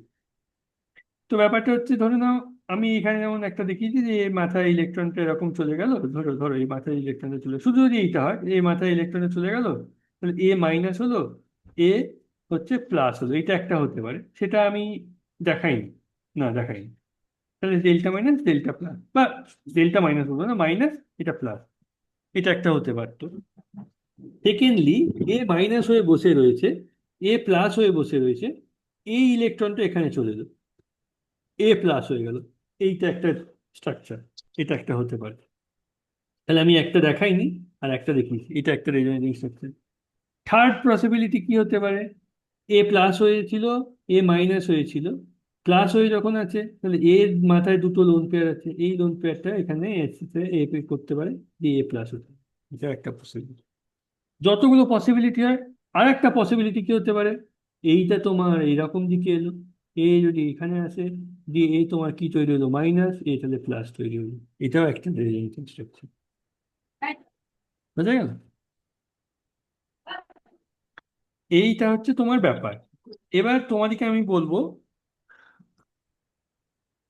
তোমরা এটা নিজেরা একটু ট্রাই করবে, যে বেঞ্জিনের রেজোনেটিং স্ট্রাকচার কতগুলো হতে পারে। আমি দেখিয়েছি এখানে অনেকগুলো করা যেতে পারে, নিজেরা একটু বাড়িতে ট্রাই করবে, যে আমার আমার কোশ্চেনটা উত্তরের সঙ্গে মিলিয়ে দেখবে। হ্যাঁ, প্রথমে নিজেরা ট্রাই করবে। যেমন আমি এখানে প্রায় পেয়েছি একটা, দুটো, তিনটে, চারটে, পাঁচটা, ছটা, বুঝতেই পারছো এখানে অনেকগুলো কম্বিনেশন, যেরকম আগেরটায় বললাম, আমি দুটো দেখিয়েছি কিন্তু অনেকগুলো দেখাইনি, রাইট। এখানে ট্রাই করবে, এখানে ট্রাই করে দেখবে কতগুলো তোমরা বেঁধে নেবে। এবার এই যে রেজোনেটিং স্ট্রাকচারের ফলটা কি, আমরা তো এতক্ষণ রেজোনেন্স করে চালাচ্ছি, এর ফলটা কি, সুবিধাটা কি? এর একটাই সুবিধা, সেটা হচ্ছে যত নাম্বার অফ রেজোনেটিং তোমার স্ট্রাকচার থাকবে সেই কম্পাউন্ডে তত স্টেবল হবে। বোঝা গেল? যার যত রেজোনেটিং স্ট্রাকচার সেই কম্পাউন্ডে তত স্টেবল হবে। বা স্টেবল তো হবেই, আরো একটা ব্যাপার থাকে, রিয়াকশন কোথায় রিয়াকশন করতে পারে। কারণ ধরো কোনো এক রেজোনেন্সের জন্য কোনো একটা পার্টিকুলার জায়গা দিয়ে ঢোকার কথা ছিল রিয়েজেন্টের, সেখানে না দুটো অন্য একটা জায়গা দিয়ে দিল, সেটা আমরা আসবো নিচে দেখে বলে দেবো। এখানে একটা কনসেপ্ট আছে রেজোনেন্স এনার্জি, এটা একটু তোমাদেরকে বুঝতে হবে। রেজোনেন্স এনার্জি জিনিসটা কি না, অবজার্ভড হিট অফ, মানে যেটা হচ্ছে এটা অ্যাকচুয়াল অ্যাকচুয়াল যে হাইড্রোজেনেশনের জন্য যে এনার্জি সেইটা, আর ক্যালকুলেটেড এনার্জি সেটা কত। মানে আমি তোমাদেরকে একটা এক্সাম্পল দিয়ে বোঝানোর চেষ্টা করি। ধরে নাও তোমাদের একটা বেঞ্জিন আছে, হুম, একে তোমাকে এইটা করতে হবে, এইটার জন্য অ্যাকচুয়াল যে এনার্জিটা লাগে সেটা তুমি নোট ডাউন করে নিলে, সেই এক্সপেরিমেন্ট থেকে আসলো, সেটা তোমার লিখে নিলে। আর একটা তোমরা যেটা করবে সেটা হচ্ছে, এই একটা হলো। সেকেন্ড যেটা করবে সেটা হচ্ছে, তোমাদের কাছে আর একটা ধরো এরকম যৌগ আছে, সেখান থেকে তুমি একটা হাইড্রোজেনেশন করলে, যে এরকম পেলে। তাহলে একে যদি তুমি 3 দিয়ে গুণ করো, তাহলেই তো তোমার অ্যাকচুয়ালি ওর সঙ্গে মেলার কথা ছিল, রাইট? একে 3 দিয়ে গুণ করলে যেটা পাবে, তাই সেইটা অ্যাকচুয়াল থেকে এইটাকে যদি 3 ইন্টু এইটাকে যদি বিয়োগ করো, তাহলেই তোমার যে এনার্জিটা পড়ে থাকবে সেটা কি বলা হয়, রেজোনেন্স এনার্জি। মনে রাখবে এইগুলোর ম্যাথমেটিক্স একটু আসতে পারে, একটুখানি খেয়াল রাখতে হবে আমাদেরকে। কিরকম করেছি, যেটা বলেছি যে ধরো এইটা থেকে এটাকে তৈরি করতে আমার 28.6 কিলো ক্যালোরি পার মোল লেগেছে, এটা। আর এটা হচ্ছে আমার 49.8। তাহলে আমি অ্যাকচুয়ালি একে যদি 3 দিয়ে গুণ করি, দিয়ে এটা থেকে মাইনাস করি, তাহলে আমাদের অ্যাকচুয়ালি রেজোনেন্সের এনার্জি পাওয়ার কথা। তো আমি সেটাই করেছি, resonance energy -49.8, 28.6 into 3, 36 kilo calorie per. যার রেজোনেটিং এনার্জি যত বেশি সে তত বেশি স্টেবল। এইভাবে ক্যালকুলেট করতে, ওকে। এবার আছে একটা হাইপার কনজুগেশন স্ট্রাকচারের কনসেপ্ট। হাইপার কনজুগেশন জিনিসটা কি? হাইপার কনজুগেশনটা হচ্ছে, বলো। হ্যাঁ, বলছি ওই যে রেজোনেন্সে যে এনার্জিটা দেখালেন, মানে ওটা কি সিগনিফিকেন্সটা কি? মানে বললেন না যে যার যত বেশি হবে সে তত বেশি স্টেবল, মানে এটা এটা বুঝলাম না ঠিক। মানে ধরে নাও আমি বলতে চাইছি যে কারুর কোনো একটা স্ট্রাকচার আছে, ধরে নাও আমি বলছি যে বেঞ্জিন না, ধরে নাও কোনো একটা এ আর বি, আমি জাস্ট ধরে লিখছি, হ্যাঁ, এ আর বি। এর রেজোনেন্স এনার্জি হচ্ছে 26 কিলো ক্যালোরি পার মোল, আর বি ধরো এই মলিকিউলটা 36 কিলো ক্যালোরি পার মোল, ঠিক আছে? এবার কোনো একটা পার্টিকুলার রিয়েজেন্ট আছে, ধরে নাও একটা রিয়েজেন্ট, সে এর সঙ্গেও রিয়াকশন করতে পারে, এর সঙ্গেও রিয়াকশন করতে পারে। তাহলে কার সঙ্গে আগে রিয়াকশন করবে? এর সঙ্গে করবে। কেন না, এই কম্পাউন্ডটা কম্পারেটিভলি লেস স্টেবল, তো একে ও আগে ভাঙতে পারবে, এই জন্য এর সঙ্গে আগে রিয়াকশন করবে। কারণ রিয়াকশন করতে গেলে কি হবে, তোমাকে বন্ডটাকে ভাঙতে হবে, রাইট? একটা বন্ডকে ভাঙতে হবে, একটা বন্ডকে ভাঙা মানে কি, তুমি রেজোনেন্সটাকে ব্রেক করছো, তাহলে রেজোনেন্স এনার্জি তোমায় দিতে হবে, এই জন্য ওর সঙ্গে এটাই হচ্ছে এক্সাম্পল। বুঝা গেল? হ্যাঁ স্যার। এবার আমি যাচ্ছি hyperconjugation, right? Hyperconjugation এফেক্টটা কি জিনিস? তোমরা যে জিনিসটা এই পাই বন্ডকে নিয়ে দেখলে রেজোনেন্সের সময়, এটা ওই রকমই, বাট এখানে কিন্তু সিগমা বন্ড ইনভলভমেন্ট থাকে। তাহলে রেজোনেন্সে তোমরা দেখলে পাই বন্ড ইনভলভ, কিন্তু হাইপার কনজুগেশনে সিগমা বন্ড ইনভলভ, এটাই হচ্ছে ডিফারেন্স। মানে ধরো একটা ইম্পর্টেন্ট একটা ইন্টারেস্টিং ব্যাপার আছে এখানে। ধরে নাও, ধরো আমি বলছিলাম কি, এরকম ভেঙে গিয়ে এরকম একটা স্ট্রাকচার হচ্ছে, এটা রেজোনেন্সে নট ইনক্লুডেড বলেছি আগে। অবশ্যই, that's why we do not call it's a resonance. আমরা এটাকে কি বলি, হাইপার কনজুগেশন। ব্যাপারটা হয় কি, ধরো এই যে সিগমা বন্ড গুলো, এগুলো ভেঙে গিয়ে এখানে যায়, যে এরকম একটা ডবল বন্ড তৈরি হয়, এটা একটা এরকম নেগেটিভ যে চার্জ তৈরি করে, এবং এটা এবং এই জন্য এটাকে অনেকে, কিন্তু এই যে H+টা হয় না, এটা কিন্তু বেরিয়ে চলে যায় না, এই কাছাকাছি কোথাও থাকতে থাকে। আবার এটাকে ব্রেক ব্রেক করলো, দিয়ে ও এসে এখানে বন্ধ হয়ে গেল। ওই জন্য এটাকে অনেকে বলে নো বন্ড রেজোনেন্স, এটাও একটা রেজোনেটিং স্ট্রাকচার, বাট এর মধ্যে এই দুটোর মধ্যে কোনো বন্ড থাকছে না, ওই জন্য নো বন্ড রেজোনেন্সও বলা হয়। ঠিক আছে, এইটা। মনে রাখবে যার যত হাইপার কনজুগেটিভ স্ট্রাকচার বেশি হবে, কনজুগেটিভ স্ট্রাকচার বেশি হবে, সেই কম্পাউন্ড তত বেশি স্টেবল হবে এগেন। আর নর্মালি সিএইচ সিগমা ইলেকট্রনটাই ব্রেক করে পাই স্তরে যায়। মানে তুমি দেখবে না যে সি এর সঙ্গে CH3 আছে, এই বন্ডটা ভেঙে গেল সবসময় এই ধরনের, কারণ এই বন্ডটা ভাঙাটা কম্পারেটিভলি সহজ। তুমি CH3 বন্ড ভাঙতেও তো পারবে না, না সহজে, স্ট্রং বন্ড হয় এগুলো। বা ধরে নাও COH বন্ড আছে, এগুলো ভাঙতে পারবে না। সি এর সঙ্গে হাইড্রোজেন বন্ডটাই ব্রেক করে, করে এরকম টাইপের একটা পাই ইলেকট্রন পাই গিয়ে তৈরি করে, করে এটা করে, রাইট?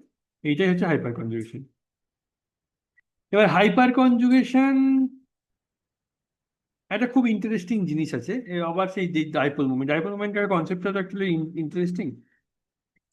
এই ধরে নাও আমি তোমাকে একটা কথা বলছি যে হাইপার কনজুগেশনের জন্য ডাইপোল মোমেন্টের এফেক্টটা কিরকম হতে পারে। আমাকে একটা জিনিস তুমি যদি এক্সাম্পল বলি, ধরো এই মলিকিউলটা, হ্যাঁ, এই যদি শুধু ডাইপোল মোমেন্ট হতো, ধরে নাও এরকম হওয়ার কথা ছিল, রাইট? কারণ A- আর A+, না আমরা বলবো এর ডাইপোল মোমেন্ট হচ্ছে এইরকম, রাইট? কিন্তু হাইপার কনজুগেশনের জন্য কি হয়, এখানে পার্টিসিপেট করে, তাহলে এটা চলে যায়, তাহলে এইটা মাইনাস, এটা প্লাস, এখানটা প্লাস হচ্ছে, তাহলে এগেন E×D, তাহলে কি হবে, ডি বাড়ছে, তার মানে μD, ডাইপোল মোমেন্ট অনেক বেড়ে যাবে। এবার এইটা সবসময় যে পজিটিভলি এফেক্ট করে তা নয়, নেগেটিভলি এফেক্ট, মানে তোমাকে বুঝতে হবে হাইপার কনজুগেশনটা ডাইপোল মোমেন্টে কিভাবে এফেক্ট করতে পারে। পজিটিভলিও এফেক্ট করতে পারে, যেমন এই ক্ষেত্রে তোমার ডাইপোল মোমেন্টকে বাড়িয়ে দিল, কোনো কোনো ক্ষেত্রে ডাইপোল মোমেন্টকে কমিয়ে দিতেও পারে, সেটা তোমাকে দেখতে হবে স্ট্রাকচারটা কেমন। যেমন ফর এক্সাম্পল যদি এই উদাহরণটা দেখো, যে আচ্ছা না, এটা একটা অন্য ইয়ে দিয়েছে, এটা অ্যাকচুয়ালি ঠিক আছে, এটা একটা উদাহরণ। যেমন ধরো এইটা, যে আচ্ছা রেজোনেন্সেরও একটা এফেক্ট আছে, যেমন হাইপার কনজুগেশনে যেমন ডাইপোল মোমেন্ট এফেক্ট আছে, রেজোনেন্সেরও একটা এফেক্ট আছে, রাইট? তো ধরে নাও এই মলিকিউলটার ক্ষেত্রে ডাইপোল মোমেন্ট হচ্ছে A, আর এই মলিকিউলটার ক্ষেত্রে ডাইপোল মোমেন্ট হচ্ছে B।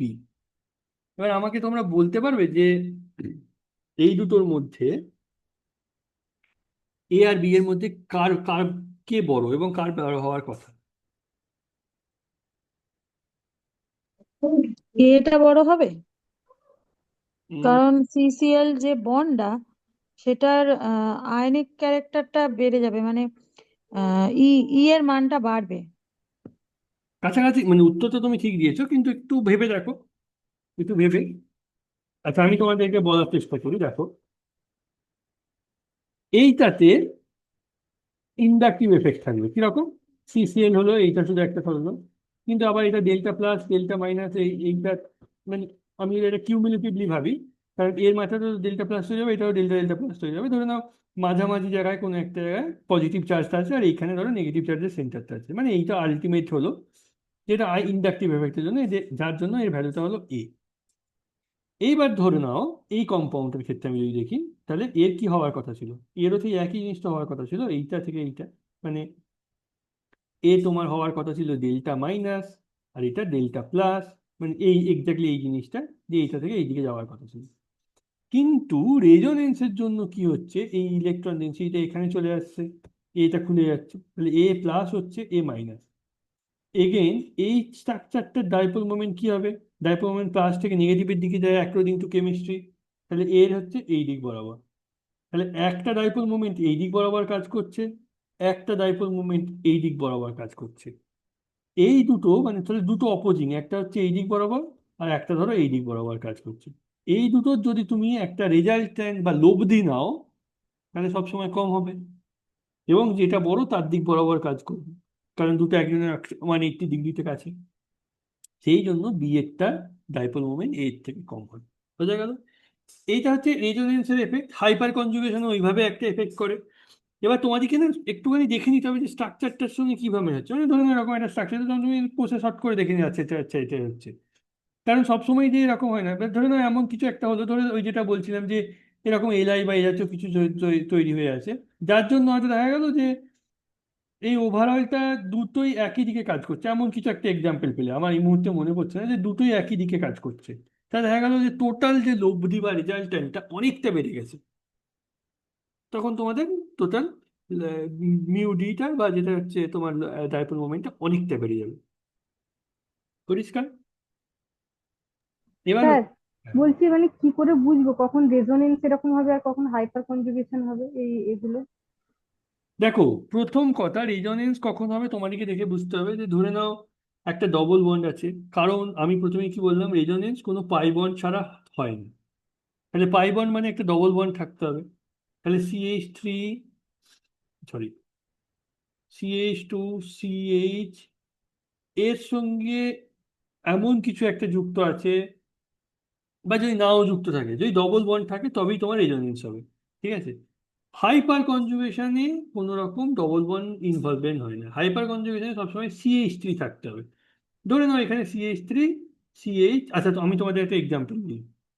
CH3, CH, double bond, CH2। বলো এখানে কি কি এফেক্ট থাকতে পারে? বন্ড আছে তো তাহলে এখানে রেজোনেন্স তো দুটো এফেক্টই থাকবে। বলো কি? এখানে স্যার রেজোনেন্স এবং হাইপার কনজুগেশন দুটোই থাকবে। ঠিকই বলছো। আর আরেকদিন কি মাত্র বলছো কি? হ্যাঁ স্যার, ওই যে বলছিলাম ডবল বন্ড আছে তার জন্য রেজোনেন্স হবে, আবার সিঙ্গেল এখানে শুধু এ আছে সিগমা বন্ড আছে আবার তাহলে হাইপার কনজুগেশন হবে। গুড, দুজনের উত্তরই ঠিক, একদমই ঠিক। তার মানে ব্যাপারটা হচ্ছে এইটা, একবার এরকম খুললো, এফ ডেল্টা প্লাস হলো, ডেল্টা মাইনাস হলো একটা, বা উল্টো হতে পারে, ডেল্টা মাইনাস ডেল্টা, যেদিকে খুলবে এটা একটা হলো। আর যদি ধরো এরকম হয়, সরি, CH3, CH, এটা প্লাস হলো, আর এটা ধরো এর মাথায় ধরো মাইনাস হলো। এইটাই নর্মালি প্রেফার হবে, সেটা আমরা পরে বলবো। ক্যাটায়নের স্টেবিলিটি আর অ্যানায়নের স্টেবিলিটি দিয়ে আমাদের ব্যাখ্যা করতে গেলে এইটা একটু স্টেবল হয়। ওটাও পসিবল, অবশ্যই ওটা হয়, মানে আরেকটা মাইনাস এখানে, এখানে প্লাস, এটা হবে, বাট এটা স্টেবিলটা মনে হবে। এবার এটা এখানে আছে, তাহলে এ তখন কি করবে? এ ধরুন এই একটা হাইড্রোজেন, এটাকে ভেঙে দিল, এই বন্ডটা এর সঙ্গে চলে এলো, এ প্লাস হলো, এই সরি, এ এখানে চলে এলো, এ প্লাস হয়ে গেল। হাইপার কনজুগেশন, রেজোনেন্স দুটোই একসঙ্গে এফেক্ট করবে। দুটোই একদম ঠিক আছে, তোমরা যেগুলো বলেছো। পরিষ্কার বোঝা গেল? তাহলে মনে রাখতে হবে, যদি তোমার CH3 গ্রুপ যুক্ত থাকে তবে তোমার হাইপার কনজুগেশন হবে। এইমাত্র বললাম CH বন্ড ছাড়া অন্য বন্ডে হয় না। আর যদি ডবল বন্ড থাকে তখন রেজোনেন্স দিয়ে ভাববে, আদারওয়াইজ নট। স্যার ওটা বললেন কি কার্বোক্যাটায়নের স্টেবিলিটি কার্বোঅ্যানোনের থেকে বেশি? না না, কার্বো অ্যানায়ন আর কার্বো ক্যাটায়নের স্টেবিলিটির একটা ডিফারেন্স আছে। মানে 3 ডিগ্রি কার্বোক্যাটায়ন বা 2 ডিগ্রি কার্বোক্যাটায়ন সবসময় বেশি স্টেবল হয়। আর কার্বো অ্যানায়ন, তার কারণটা কি? ধরো এই যে তোমরা যখন বললাম বললাম যখন বলি, হ্যাঁ স্যার, ওই প্লাস আর এফেক্টটা থাকছে ওখানে। ধরো এখানে একটা, আমি বলতে চাইছি এখানে একটা 3টে আর আছে, হ্যাঁ, 3টে আর আছে। এ যদি প্লাস হয় তাহলে এটা স্টেবল হবে। কেন? এরা কারণ এই তিনটে প্লাস আর এফেক্ট থাকছে। আর নয়, আই এফেক্ট এটাকে বলে না, সরি সরি, আই এফেক্ট থাকছে। হ্যাঁ, স্টেবল হবে। সেম কম্পাউন্ড, আই মানে কি, এই ইলেকট্রনটাকে এর দিকে ঠেলে দেবে, রাইট? মানে এ নিজে ডেল্টা প্লাস হবে, এ নিজে ডেল্টা মাইনাস হবে। বোঝা গেল? তাহলে এ ওভারঅল পাওয়ার ক্লাসটাকে স্টেবিলাইজ করবে। এইটাই CR এর ধর্ম। এবার ধরো এরকম আছে, এ যদি মাইনাস হয় তাহলে এটাকে, ইলেকট্রনটাকে এদিকে ঠেলবে, এ ঠেলবে, এও ঠেলবে, তাহলে আরো বেশি আনস্টেবল হয়ে যাবে না? সবাই মিলে ওর দিকে ঠেলতে চাইছে। বুঝা গেল? হ্যাঁ স্যার। ওকে, তাহলে স্যার আর একটাও হতে পারে, মানে আহ যদি আর এর জায়গায় যদি ওগুলো CH3 হয় তাহলে আলফা হাইড্রোজেন ওখানে মানে R3C+ এর ক্ষেত্রে আলফা হাইড্রোজেন ওখানে 9খানা, তার মানে 9খানা হবে আপনার হাইপার কনজুগেটিভ স্ট্রাকচার হবে। 2 ডিগ্রির ক্ষেত্রে 6টা হবে, 1 ডিগ্রির ক্ষেত্রে 3টে হবে। তাহলে এই মাত্রই আপনি বলেছেন যে হাইপার কনজুগেটিভ স্ট্রাকচার যে যার যত বেশি হবে সে তত স্টেবল হবে। গুড, 3 ডিগ্রির যেহেতু হাইপার কনজুগেটিভ স্ট্রাকচার বেশি, তার মানে ও কার্বোক্যাটায়ন হিসেবে ও একদম বেশি স্টেবল। একদম একদম একদম। কিন্তু স্যার কার্বোঅ্যানোনের ক্ষেত্রে তো উল্টোটা হবে, মানে কার্বোক্যাটায়নের ক্ষেত্রে 1 ডিগ্রি সব থেকে বেশি স্টেবল হবে 3 ডিগ্রির থেকে। হাইপার কনজুগেটিভ স্ট্রাকচার তৈরি করবে আমাকে বলো? কার্বনের ক্ষেত্রে যেটা ব্রততী এইমাত্র উত্তরটা দিচ্ছে, উত্তরটা দিল, সেটা হচ্ছে তোমার কার্বো ক্যাটায়নের ক্ষেত্রে, কিন্তু কার্বো ক্ষেত্রে করতে পারবে না, না? কারণ তোমার মাইনাস যদি থাকে, তুমি কি করে, ধরো তোমার সি মাইনাস আছে, এখানে সি মাইনাস আছে, আর এখানে CH3 আছে, তুমি এখান থেকে কি করে বন্ডটাকে এদিকে নিয়ে আসবে? বুঝে গেল? কারণ ওর মাথায় তো অলরেডি চার্জ আছে না। হুম, এই জন্য। এবার আমরা একটা, এইটা অবশ্য পরে পরে ইয়েতে যাচ্ছি। ইলেকট্রোফিলিক দুটো কনসেপ্ট মনে রাখবে, ইলেকট্রোফিলিক অ্যাডিশন। এই যে ধরো ডবল, এই যে পাই বন্ড, এখানে আমরা একটা দুটো জিনিস মনে রাখবো, একটা হচ্ছে ইলেকট্রোফিলিক অ্যাডিশন, একটা হচ্ছে নিউক্লিওফিলিক অ্যাডিশন। ইলেকট্রোফিলিক মানে কি? ফিলিক মানে হচ্ছে লাভিং, মানে ইলেকট্রন লাভিং গ্রুপ যদি হয়, বা ইলেকট্রনের উপর ধরো ফিলিংস তার বেশি আছে, সেটা হচ্ছে ইলেকট্রোফিলিক গ্রুপ। আর নিউক্লিওফিলিক হচ্ছে উল্টোটা, নিউক্লিয়াসের উপর যার যে নিউক্লিয়াস লাভিং গ্রুপ, সেটা হচ্ছে ইয়ে। তবে ইলেকট্রোফিলিক গ্রুপ নিজে কি হবে বলো? নিজে পজিটিভলি চার্জ হবে, রাইট? পজিটিভ হবে, হ্যাঁ। আর ইলেকট্রোফিলিক গ্রুপ নিজে, সরি, নিউক্লিওফিলিক গ্রুপ নিজে নেগেটিভলি চার্জ হবে, কারণ তবেই সে নিউক্লিয়াসের সঙ্গে একটা অ্যাট্রাকশন তৈরি করবে। বোঝা গেল? এই ডিটেলসটা আমরা পরে আসছি এইখানে, এই চ্যাপ্টারটাতে। হ্যাঁ, এবার আসছি এখানটা আমি তোমাদেরকে RMG ছবি দেখাচ্ছি। এবার এখানটা আমি বলি যে একটু, এক সেকেন্ড, হ্যাঁ। তাহলে আমরা কি কি পড়লাম? অ্যাসিডিটির ক্ষেত্রে plus I effect minus I effect already আমরা দেখলাম, একটা এক্সাম্পল দেখে নিয়েছি, এটা তোমরা একটু দেখে নিও। এবার অ্যাসিডিটির ক্ষেত্রে কার কি হবে সেটা, ঠিক আছে। এবার ইলেকট্রোমেরিক এফেক্টটাও তো আমরা অলরেডি দেখে নিলাম, যে মাইনাস ইলেকট্রোমেরিক এফেক্টটা কি আমরা বুঝলাম, ঠিক আছে, সেটা আমরা দেখছি। এবার এখানে একটা ব্যাপার থাকে, যেটা আমি বলছিলাম, যে আনস্যাচুরেশন কম্পাউন্ড, হয়তো তোমরা অনেকেই ভাববে যে আনস্যাচুরেশন কম্পাউন্ড জিনিসটা বলতে কাকে বলে। যাদের ডবল বন্ড বা ট্রিপল বন্ড থাকে তাদেরকে নর্মালি আনস্যাচুরেটেড কম্পাউন্ড বলে, আর যাদের হচ্ছে সিঙ্গেল বন্ড থাকে তাদেরকে বলা হয় স্যাচুরেটেড কম্পাউন্ড। তাহলে আনস্যাচুরেটেড থেকে স্যাচুরেটেড করার কি নিয়ম? ধরে নাও তোমার এরকম একটা কম্পাউন্ড আছে, তার সঙ্গে তুমি হাইড্রোজেন যোগ করছো, দিয়ে তোমার এরকম একটা কম্পাউন্ড তৈরি করছো। দেখো, এই ডবল বন্ডটাকে ভেঙে তুমি সিঙ্গেল বন্ড তৈরি করছো, এটাকে বলা হয় স্যাচুরেটেড কম্পাউন্ড। এটা হচ্ছে জেনারেল কনসেপ্ট একটা। তাহলে আনস্যাচুরেশন মানে ডবল বন্ড, ট্রিপল বন্ড, তার থেকে তুমি সিঙ্গেল বন্ড তৈরি করছো বা এরকম একটা কম্পাউন্ড তৈরি করছো, এটার নাম হচ্ছে স্যাচুরেটেড কম্পাউন্ড। এই আনস্যাচুরেটেড কম্পাউন্ড, যেখানে ডবল বন্ড বা ট্রিপল বন্ড থাকে, যেহেতু তোমার এখানে ইলেকট্রন ডেনসিটি বেশি থাকে, তাহলে এটাকে আমরা কি বলবো, কি কম্পাউন্ড বলতে পারি বলো? এখানে ইলেকট্রন ডেনসিটি বেশি, তাহলে এই একটা নিউক্লিওফিলিক, মানে এই চাইবে যে একটা কোনো পজিটিভলি চার্জ কোনো একটা বস্তু ওর দিকে আসে, ও সহজে ইলেকট্রনটাকে দিতে চেষ্টা করে, রাইট? জেনারেল যে নেচারটা, ওকে, ইলেকট্রোফিলিক বা এটা। এবার আমি আসছি তোমার এই কনসেপ্টটা, যেটা আমি বললাম ইলেকট্রোফিলিক বা এটা। এবার আমি আসছি ইলেকট্রোফিলিক অ্যাডিশন কনসেপ্টটা। কি জিনিসটা?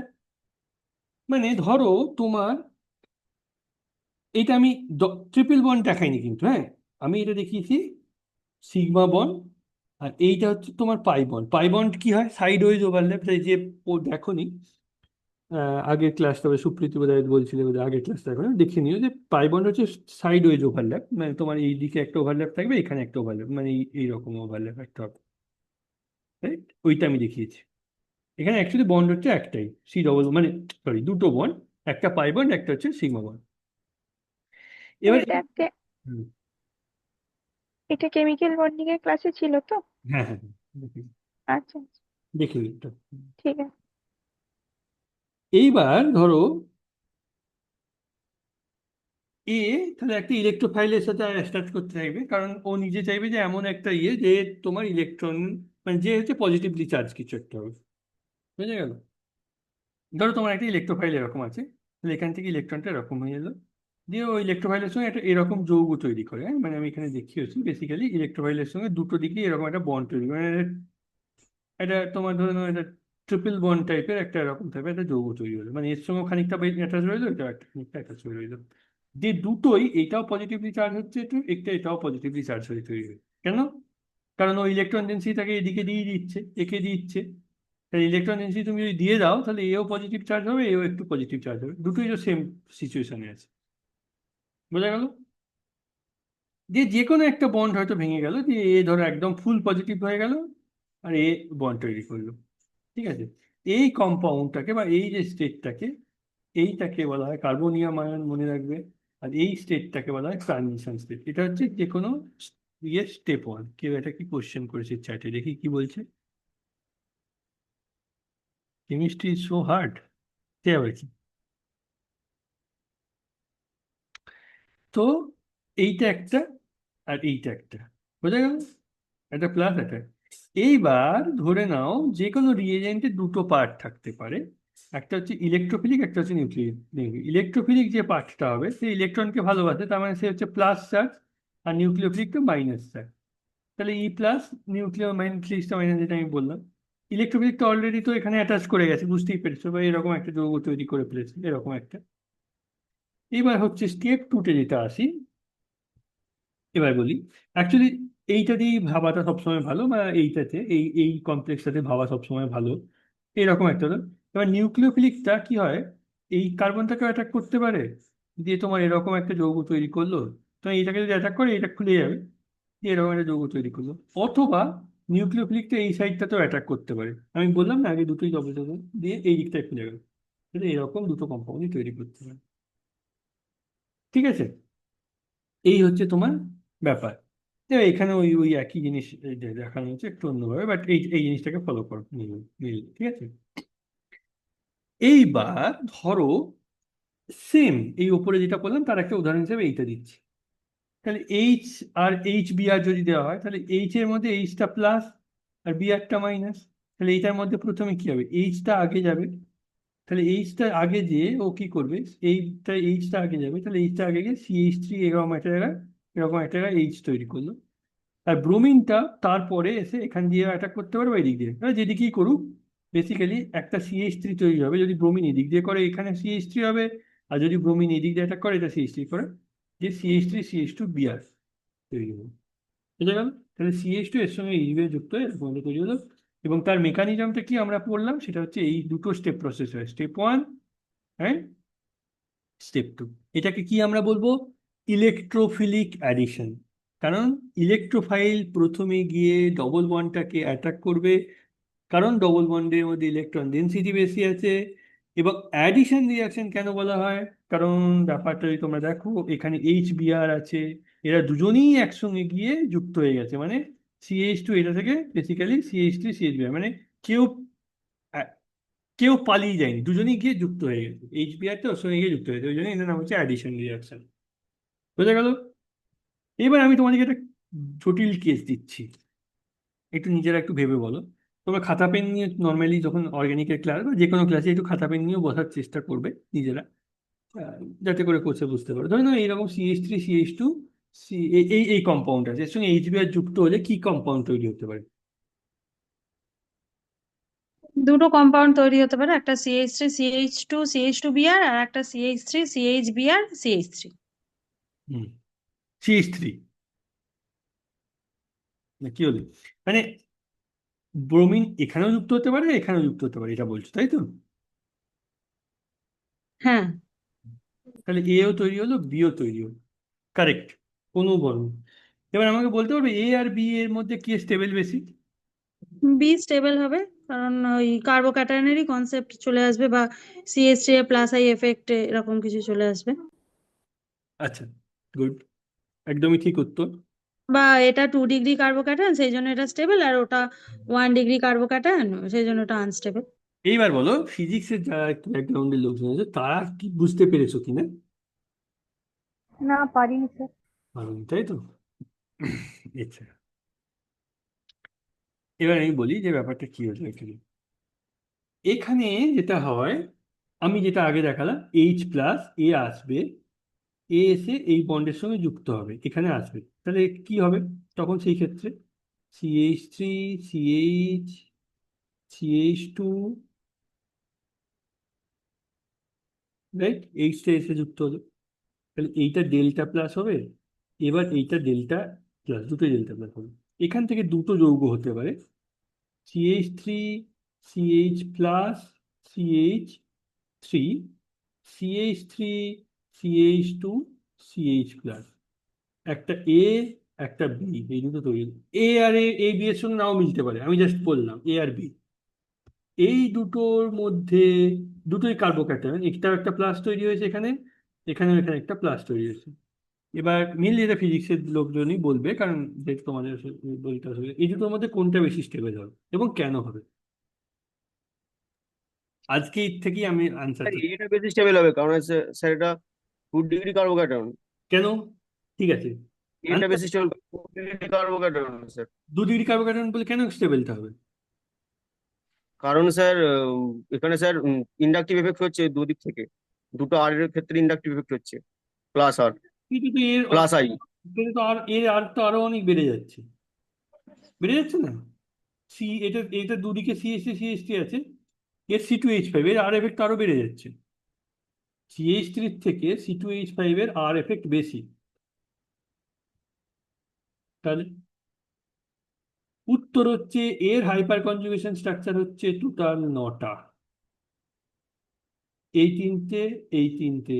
ছটা, রাইট? তিনটে 6টা।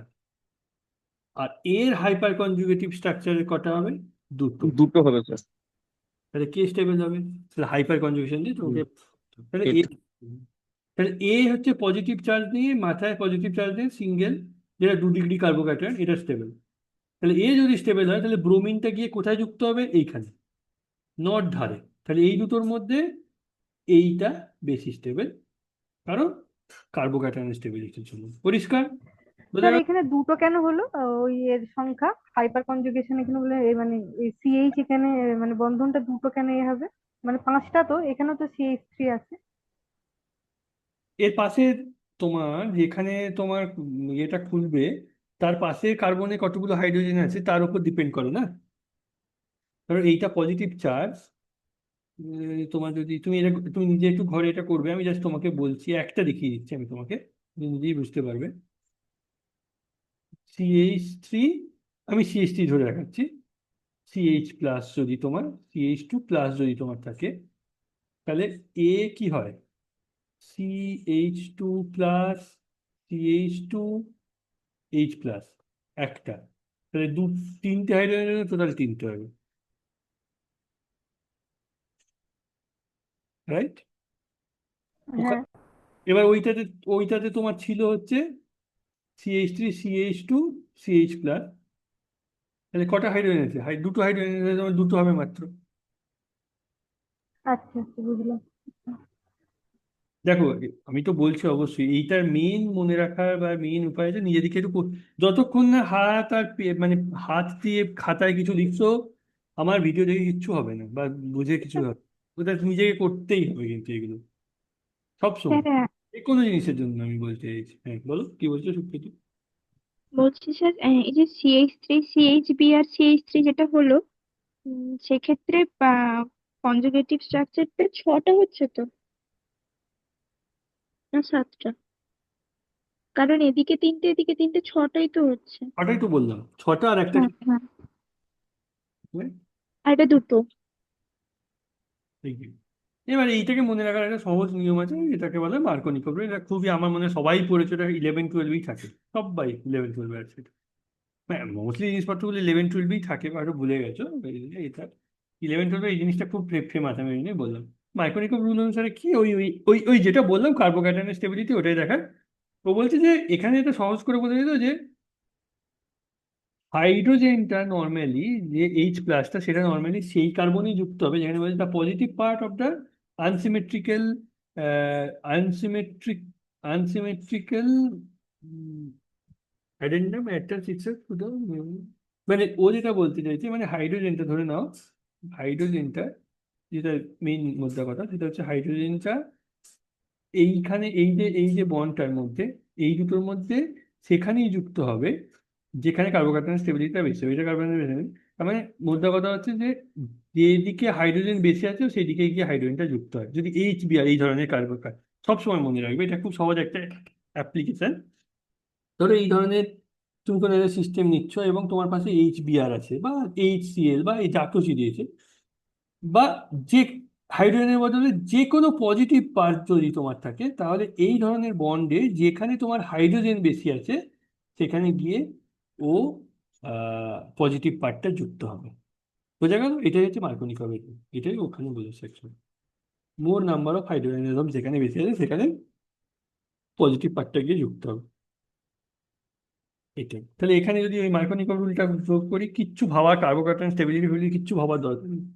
আমার এই রকম একটা যুক্ত আছে, এখানে নাম্বার অফ হাইড্রোজেন একটা, এখানে নাম্বার অফ হাইড্রোজেন দুটো, তাহলে HBr আসছে, এর ইলেকট্রোফিলিক কোনটা E প্লাস, বা পজিটিভ চার্জ পার্ট কোনটা H প্লাস। তাহলে এ কোথায় যুক্ত হবে? দুটো না একটা? মার্কনিকর রুল অনুসারে দুটো, তাই কারণ এখানে মোর নাম্বার অফ হাইড্রোজেন আছে। আলটিমেটলি ওইটারই এক্সপ্লেনেশন হচ্ছে কার্বোক্যাটায়ন। ওকে, এবার আমি এটা এখানে রেখেছি, দেখিয়েছিলাম এনিওয়ে। ওই যেটা আমি এতক্ষণ ধরে বললাম যে স্টেবিলিটি 3 ডিগ্রি বেশি হবে, তারপরে 2 ডিগ্রি, তারপরে এটা, কারণ এর এর ক্ষেত্রে তুমি দেখো 9টা কনজুগেট স্ট্রাকচার, এর ক্ষেত্রে তিনটে, তিনটে 6টা, এর ক্ষেত্রে একমাত্র তোমার তিনটে। বোঝা গেল? আবার তুমি প্লাস আই এফেক্টিভও একটু বলতে পারো, ওটা এটাই। আর স্টেবিলিটি অর্ডার অফ কার্বোক্যাটায়ন ঠিক তার উল্টো হয়ে যায়, যেটা আমি বললাম, সব থেকে বেশি স্টেবল হচ্ছে এইটা কার্বো অ্যানায়ন, মানে যেটা নেগেটিভ চার্জ, সে হচ্ছে 1 ডিগ্রি, মানে বা এইটা হচ্ছে সব থেকে স্টেবল, CH3- সব থেকে স্টেবল। তারপর হচ্ছে 1 ডিগ্রি, তারপর হচ্ছে এইটা, তারপর এটা হচ্ছে 3 ডিগ্রি। বুঝা গেল? বোঝা গেল পরিষ্কার? এই কারণ এখানে অ্যাকচুয়ালি উল্টো দিকে ইন্ডাকটিভ এফেক্টটা কাজ করে, যেটা আমি এক্সপ্লেন করছিলাম। তাহলে এ আরো আনস্টেবল করে দেবে, সবার এ মাথায় গিয়ে প্রচন্ড চার্জ তৈরি হয়ে যাবে, নেগেটিভ চার্জ। এই কারণে এটাকে আনস্টেবল করবে, এই জন্য এ সব থেকে বেশি স্টেবল, এবিসিডি। ওকে, এবার আসছি আমি নিউক্লিওফিলিক অ্যাডিশন। নিউক্লিওফিলিক অ্যাডিশন জিনিসটা কি? ধরো আমরা এতক্ষণে কি দেখলাম, যে ইলেকট্রোফাইল গিয়ে অ্যাটাক করছে, বা ইলেকট্রোফিল গিয়ে অ্যাটাক করছে না, ইলেকট্রোফাইলকে অ্যাকচুয়ালি ডবল বন্ডটা অ্যাটাক করছে। কারণ ও নিজেই তো ইলেকট্রনের প্রাচুর্য প্রচুর আছে, তাহলে ইলেকট্রোফাইল মানে যে পজিটিভ চার্জ হয় সেখানে ও এই দিক দিয়ে ইলেকট্রন। নিউক্লিওফাইল হলে কি হবে? এ ধরো এ আনস্যাচুরেটেড, মানে এর অ্যাকচুয়ালি দু রকমই রোল আছে। আনস্যাচুরেটেড মানে সিঙ্গেল বন্ডও করতে চায়, রাইট? ধরো ডবল বন্ড, এরকম সি ডবল বন্ড আছে, আনস্যাচুরেশন আছে, তাহলে এ নিজে ইলেকট্রন আছে, পাই বন্ড আছে ঠিক কথা, কিন্তু নিজেও ইলেকট্রন চায় আরো। এবার ধরো তোমার কোনো নিউক্লিওফাইল চলে এলো, তাহলে মাইনাস, তাহলে তখন পাই বন্ড থেকে ইলেকট্রনটা এইভাবে যাবে না, তখন নিউক্লিওফাইল থেকে ইলেকট্রনটা এসে এরকম জায়গায় আসবে। দেখো পুরো উল্টো হয়ে গেল, নিউক্লিওফাইল থেকে ইলেকট্রন এরকম গেল, যেতেই ও এই বন্ডটা খুলে মাথায় মাইনাস তৈরি হয়ে গেল। এইটা হচ্ছে নিউক্লিওফিলিক অ্যাডিশন। এগেইন অ্যাডিশন মানে কি? এমন একটা জিনিস যে ইলেকট্রোফাইল ই আর এন ইউ যদি থাকে, নিউক্লিওফাইল প্রথমে গিয়ে এখানে অ্যাটাক করলো, দিয়ে ফুলে গেল, দিয়ে ইটা পরে গিয়ে অ্যাটাচ হয়ে গেল, দুটো অ্যাডিশন হয়ে যাচ্ছে, তাই দিয়ে এই তোমার এই যৌগটা তৈরি হবে। Step 1 and step 2। ইলেকট্রোফাইলের ক্ষেত্রে ইলেকট্রনটাকে এখানে অ্যাটাক করছে, আর এটাকে, দুটো হচ্ছে ডিফারেন্স, এই দুটো হচ্ছে মেইন। এবার আমরা এখানে দুটো জিনিস করবো, 1-2 অ্যাডিশন, 1-4 অ্যাডিশন, ঠিক আছে? 1-2 অ্যাডিশনটা কি? ধরো তোমার এই রকম কোনো একটা কম্পাউন্ড আছে, মনে রাখবে যে নর্মালি এই এই যে নিউক্লিওফিলিক অ্যাডিশন গুলো কখন কোন ক্ষেত্রে হয়? ধরো দুটো ডিসিমিলার টাইপ অফ অ্যাটম আছে, মানে ধরো সি ডবল বন্ড ও, বা সি ট্রিপল বন্ড ইন, ধরে নাও আমি বলছি এরকম টাইপের কোনো আছে, বা সি ডবল বন্ড এস, এরকম কিছু একটা টাইপের আছে। তো সেই ধরনের ইয়েগুলোতেই হয়, তার কারণ হচ্ছে এখানে অলরেডি ধরো সি ডবল বন্ড ওঠে, অলরেডি এটা ডেল্টা মাইনাস, এটা ডেল্টা প্লাস হয়ে আছে। আর নিউক্লিওফাইল দিয়ে আসবে, সে অ্যাকচুয়ালি তোমার কি, নিউক্লিওফাইলের মাথায় অলরেডি প্রচুর ইলেকট্রন আছে, সে পজিটিভ চার্জ সেন্টার ভালোবাসে, সে সবসময় চাইবে এই রকম জায়গায় গিয়ে অ্যাটাক করতে। ওই জন্য এই ধরনের গুলোতেই নর্মালি নিউক্লিওফিলিক অ্যাডিশন গুলো দেখা যায়, যে ডিসিমিলার অ্যাটম দুটো আছে কিন্তু ডবল বন্ডেড, আনস্যাচুরেশন আছে বাট ডিসিমিলারিটি অফ অ্যাটম আছে। তো 1-4 এক্সাম্পলটা হচ্ছে তার একটা এক্সাম্পল। এই ধরো মেটাল কম্পাউন্ড, যেটা CH3Li, যেটা আমি বললাম যে এই বন্ডটা সবসময় মাইনাস করে, এ থাকবে অক্টেট পূর্তি করতে চেষ্টা করবে, আর এ হচ্ছে CH3-, এরও অক্টেট পূর্তি আছে, রাইট? এ গিয়ে কি করবে, এইটা যে A- মানে কি, নিউক্লিওফাইল, এ গিয়ে এখানে অ্যাটাক করলো। কেন এটাকে অ্যাটাক করবে? কারণ A-, A+, এ চাইবে প্লাসের দিকে অ্যাটাক করতে, তাহলে মাইনাস গিয়ে প্লাসের দিকে অ্যাটাক করবে, দিয়ে তাহলে এরকম একটা তোমার তৈরি হলো। এটা একটা স্টেবল কম্পাউন্ড। এটা এগেইন কেন স্টেবল কম্পাউন্ড? ধরো যদি এটাতে অ্যাটাক করতো, তাহলে তোমার একটা এরকম টাইপের তৈরি হতো, যে স্টেবল, কারণ কি, এর ইন্ডাকটিভ এফেক্ট এবং এটা 2 degree কার্বো anion, 2 degree কার্বো anion is very less stable, তাই সেটা তৈরি হলো। তো এটা তৈরি হলো, দিয়ে এবার একে যদি তুমি জল দাও, তাহলে এটা অ্যালকোহল তৈরি হয়ে যাবে। বোঝা গেল? মানে O- এটা একটা একটা ধরো তোমার আয়নিক একটা বন্ড তৈরি হলো, দিয়ে এটাকে মধ্যে জল দিচ্ছ, হাইড্রোলাইসিস করছো, দিয়ে তোমার একটা এরকম OH তৈরি হয়ে গেল। বোঝা গেল? এইটাকে বলা হয় 1-2 অ্যাডিশন। কেন 1-2? কারণ এটা হচ্ছে এক দেরি মুছে যাচ্ছে। হ্যাঁ। এটা হচ্ছে 1 নাম্বার, এটা হচ্ছে 2 নাম্বার, কারণ এই বন্ডের, বা তোমরা এরকম ভাবেও লিখতে পারো, এটাকে 1 নাম্বার, এটাকে 2 নাম্বার, মানে এখানে একে একটা গিয়ে পার্ট অ্যাড হচ্ছে আর দুই একটা গিয়ে পার্ট অ্যাড হচ্ছে। তুমি যদি ভালো করে ভেবে দেখো, এই CH3 এলআই এর CH3 তে এখানে গিয়ে অ্যাড হয়েছে আর এলআই তে এখানে গিয়ে অ্যাড হয়েছে, দেখো। তাহলে একে একটা অ্যাড হয়েছে, দুই একটা অ্যাড হয়েছে, বা একে একটা অ্যাড হয়েছে, দুই একটা অ্যাড হয়েছে, এই জন্য থেকে বলে 1 টু অ্যাডিশন, রাইট? এইটা হচ্ছে গ্রিগনাট রিয়েজেন্ট, যেটা আমি ওই বলছিলাম যে অনেকে বলে RMgX বা অনেকে বলে RMgBr, এইটা দিয়ে শুরু হয়েছিল CH3 MgBr দিয়ে গ্রিগনাট রিয়েজেন্ট। নর্মালি এটা হয় কি, যেটা আমি বললাম, আরটা আবার এইখানে এগেন মেটাল আছে, যখন তোমার মেটাল থাকবে মনে রাখবে যে আর এর সঙ্গে যখনই কোনো মেটাল থাকবে, তাহলে MgBr বা যেটা, সেটা সবসময় পজিটিভলি চার্জ হয়ে যাবে। সেটা গ্রিগনাট রিয়েজেন্টের ক্ষেত্রে হলেও এটা MgBr প্লাস হবে, আর আরটাকেও মাইনাস ছাড়বে। তাহলে এই একজন নিউক্লিওফিলিক সেন্টার হয়ে গেল। এখানে আর আর আছে, আর এটাকে ওই জন্য আর ড্যাশ করেছি, মানে ধরে নাও এটা CH3 আর এটা ধরে নাও C2H5। ওকে, এটা বোঝানোর জন্য C2H5 এটা মাইনাস, তাহলে ও গিয়ে এখানে অ্যাটাক করবে। কেন না, এটা এগেইন তোমার ডেল্টা মাইনাস, এটা ডেল্টা প্লাস, তো ওই মাইনাসটা এখানে গিয়ে অ্যাটাক করবে, দিয়ে ও MgBr দিলো, আবার এটাকে জল দিলে এক প্রোডাক্ট তৈরি হবে। তাহলে এই দুটো এক। এবার যে গ্রিগনেট কোয়েশ্চেন নিয়ে প্রশ্নটা করছিলে, ক্লিয়ার হলো? বোঝা গেল? গ্রিগনেট রিয়েজেন্ট এক কাজ করে এখানে। ওকে, পরিষ্কার? এবার আমি আসছি, এইটাকে বলে গ্রিগনেট রিয়েজেন্ট আর এটাকে বলে অর্গানোলিথিয়ার কম্পাউন্ড। এদের টাইপটা হচ্ছে একই রকম, RMgBr বা RLI, যাই না ওরা। এবার আসছি 1,4 অ্যাডিশন। 1,4 অ্যাডিশন মানে যদি ধরো এইরকম ধরনের কোনো কম্পাউন্ড হয়, মানে ধরো আমি যদি আবার এগেন করি 1 2 3 4, রাইট? 1 2 3 4, তাহলে আমি এটাকে লিখি এখানে, তোমাদের বুঝতে সুবিধা হবে বলে। 1 2 3 4। অ্যাকচুয়ালি হয় কি, এই অ্যাডিশন গুলোতে 1,2 অ্যাডিশন তো আগে দেখলে সেটা তো হতেই পারে। আরেকটা হচ্ছে যে নিউক্লিওফাইল এলো, এসে এখানে অ্যাটাক করলো, এখানে এই বন্ডটা তৈরি হয়ে গেল এখানে, মানে অ্যাকচুয়ালি 4-এ একটা অ্যাড হয় আর 1-এ একটা অ্যাড হয়। এবং এটা কি হেল্প করে না, রেজোনেন্স। এই এখান থেকে এখানে চলে গেল, এইটা হয়ে যাবে এটা। তাহলে ধরো এখানে এসে অ্যাটাক করলো, এই বন্ডটা এখানে গেলো, এখানে মাইনাস হয়ে গেল। এবার এখানে তুমি জল দিলে, এখানে এখানে তুমি H+ দিলে, এখানে জল দিলে, তাহলে 1 আর 4-এও অ্যাড হচ্ছে, রাইট? এইটা নর্মালি দেখা যায় যে যদি ধরো উইকার বেস কিছু নাও, তাহলে গিভস নর্মালি 1,4 অ্যাডিশন হয়। কিন্তু এটা একটু মনে রাখবে, যদি স্ট্রং বেস কিছু নাও, RMg বা RLI এই টাইপের, যদি ধরো স্ট্রং বেস যদি কিছু নাও, তাহলে হচ্ছে 1,2 অ্যাডিশন হয়। মানে ধরে নাও এই কম্পাউন্ডটার ক্ষেত্রেই তো আমি বলছি 1,2ও হতে পারে, 1,4ও হতে পারে।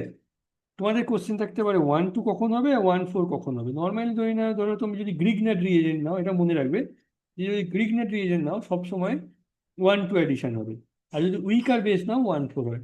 আরো অনেক কিছু এক্সেপশন আছে, এগেন বলি, chemistry is full of exception. অনেক সময় হয় ধরো তুমি এমন এক কিছু রিয়েজেন্ট দিলে যেটা হয়তো হয়তো স্ট্রং বেস হতেই পারে, কিন্তু হয়তো ধরো আর্টটা ভীষণ বড়, খুব স্টেরিক গ্রুপ, বাল্কি গ্রুপ, ধরো CH3 অনেক বড় গ্রুপ, তো সে যখন এখানে ঢুকতে চাইবে, 1,2 অ্যাডিশন করতে চাইবে, হয়তো স্ট্রং বেস করতে চাইলো, কিন্তু দেখা গেল যে হিন্ডারেন্স, বাধা পাচ্ছে, তখন ও চেষ্টা করবে না আমি এখানে চলে যাই, তখন 1,4 অ্যাডিশনটা হবে, রাইট? এগুলো একটু মাথায় রাখতে হবে, একটু প্র্যাকটিস করলেই বুঝে যাবে। ওকে, তো এইটার এক্সাম্পল আমি বলে দিয়েছি যে SH-টা এটা এরকম করে 1,4 অ্যাডিশনও হতে পারে, আর এটাতে ধরো তোমার 1,2 অ্যাডিশনও দেখিয়েছি, দুটোতেই হতে পারে। ওকে, তো এই ব্যাপার। ওকে, তো এবার আমি আসছি মাইকেল অ্যাডিশন। এই 1,4 যে অ্যাডিশন যেটা আমরা করলাম, এটাকে আমরা বলি মাইকেল অ্যাডিশন। তো মাইকেল অ্যাডিশনটা কিরকম, ধরো এইটা একটা আমার নিউক্লিওফাইল। কেন নিউক্লিওফাইল? কারণ এর মধ্যে নেগেটিভ মাইনাস চার্জ আছে, বোঝাই যাচ্ছে, তাহলে এটা নিউক্লিওফাইল। এই চাইবে সবসময় একটা মানে মানে পজিটিভ চার্জ কোনো সিনটাকে ভালোবাসতে। তাহলে এর কি হবে, এই একটা ডবল বন্ডেড কম্পাউন্ড আছে, ও এসে এইটাকে অ্যাটাক করবে, এই ডবল বন্ডে যাবে, এখানে যাবে, এই যে এরকম একটা যৌগ তৈরি হবে, রাইট? তো এটাকে অ্যাটাক করলো, ইয়ে করলো, যে এরকম একটা যৌগ তৈরি হলো, রাইট? জিনিসটাকে আমি উল্টো দিকে দেখিয়েছি, এই যে কম্পাউন্ডটা, এইটা হচ্ছে এই কম্পাউন্ডটা, ওই জন্য তোমাদের হয়তো বুঝতে একটু অসুবিধা হচ্ছে। আর এইটা হচ্ছে তোমার এই কম্পাউন্ড, মানে এরকম থাকলো, মানে বেসিক্যালি এখানে অ্যাটাক করলো, এটা গেল, এটা OH হয়ে গেল, দেখো এটাকে অ্যাটাক করলো, এখানে বন্ধ হলো, 1,4-এ গেল, এই দিক দিয়ে এলো, এদিকে OH তৈরি হলো, বোঝা গেল? এটা হচ্ছে 1,4 এডিশন, এই হচ্ছে ব্যাপার। এটা হচ্ছে মাইকেল অ্যাডিশনটা। ওকে, এবার আসছি আমি তোমার, আর কয়েকটা জিনিস আছে একটু বলে দিই, আমার এই জিনিসটা শেষ হয়ে যাবে আর কি। একই জিনিস একটু জাস্ট অন্যভাবে। আমরা এতক্ষণ অব্দি কি বললাম? অ্যাডিশন। অ্যাডিশন মানে কি? না, ধরো ডবল বন্ড আছে আর আমার কাছে একটা কম্পাউন্ড আছে ই আর এন ইউ। তো ডবল বন্ডের একদিকে, ধরে নাও ডবল বন্ড এরকম, একদিকে এন ইউ যুক্ত হচ্ছে, একদিকে হচ্ছে ই যুক্ত হচ্ছে, এটাকে বলে অ্যাডিশন। কিন্তু সাবস্টিটিউশনটা কি? ধরো কোনো একটা বন্ড আছে সি এক্স এবং সেখানে একটা ধরো রিএজেন্ট তুমি আর দিচ্ছ, এই বন্ডটাকে ভেঙে ও সি আর তৈরি করবে এবং এক্সটাকে বের করে দেবে, লাথ মেরে বের করে দেবে, এটাকে বলে সাবস্টিটিউশন। উদাহরণস্বরূপ নিউক্লিওফাইল তুমি দিলে, নিউক্লিওফিলিক সাবস্টিটিউশনে কি হয়? নিউক্লিওফাইল দেবে তুমি, এবং নিউক্লিওফাইল এগেন তখনই হবে সাবস্টিটিউশন। ধরো এইটা একটা ইলেকট্রোনেগেটিভ কোনো একটা গ্রুপ, এবং এই ইলেকট্রোনেগেটিভিটির জন্য এই নিজের মাথায় ধরো ডেল্টা মাইনাস আর এটা ডেল্টা প্লাস তৈরি হয়ে রইল। এই নিউক্লিওফাইল অ্যাজ এ রেজাল্ট এই সেন্টারটাকে অ্যাটাক করার চেষ্টা করবে, বুঝা গেল? হ্যাঁ, নিউক্লিওফাইল এখানে এসে অ্যাটাক করবে, করে এইটাকে লাথ মেরে ভেঙে দেবে, দেখো এক্সটা বেরিয়ে চলে গেল, এই নিউ ঢুকে গেল। ওই জন্য এই কথাটা হচ্ছে সাবস্টিটিউশন। নিউক্লিওফিলিক সাবস্টিটিউশন নর্মালি এই সিগমা বন্ডগুলোতে হয়, আর যেখানে তোমার আনস্যাচুরেশন থাকে না, সাবস্টিটিউশন সেই বন্ডগুলোতেই হয়, তাই কি? আনস্যাচুরেশন। কিন্তু আনস্যাচুরেশন দ্বারা তোমরা কনফিউজ হয়ে যাচ্ছ, যখন তোমার ডবল বন্ড থাকবে তখন অ্যাডিশন হবে, রাইট? যেগুলো আমরা আগে দেখলাম। আর এইটা সিঙ্গেল বন্ডে তুমি দেখো সাবস্টিটিউশন হচ্ছে। তো এটা দু রকম ভাবে হতে পারে, SN1 বলে, আর একটা substitution type 1, substitution type 2, nucleophilic substitution. Okay, তো SN1 জিনিসটা কি? সাবস্টিটিউশন নিউক্লিওফিলিক ইউনিমলিকুলার, বা যেটাকে আমি 1 বললাম। ইউনিমলিকুলারটা হচ্ছে দুটো স্টেপে তৈরি হয়। কিরকম ভাবে হয় যদি তুমি ভেবে দেখো, ধরে নাও এইরকম একটা কম্পাউন্ড আছে, এই কম্পাউন্ডটা এই বন্ডটা প্রথমে ভাঙবে, প্রথমে এটা ভেঙে যাবে, দিয়ে এটা তৈরি। কিন্তু এইটা কখন তৈরি হয় তোমাদের এনি আইডিয়া বলতে পারবে যে এটা ভেঙে প্লাস মাইনাস কখন তৈরি করবে? যখন তোমার সিস্টেমটা 3 ডিগ্রি কার্বোক্যাটায়ন তৈরি করতে সক্ষম হবে, বা 2 degree carbocation, mainly 3 degree carbocation তৈরি করতে সক্ষম হবে, তখনই স্টেবল হবে। কারণ হাইপার কনজুগেশন স্ট্রাকচার এর 9টা, সেই জন্যই ও এই বন্ডটা ব্রেক করে প্লাস মাইনাস তৈরি করতে পারে।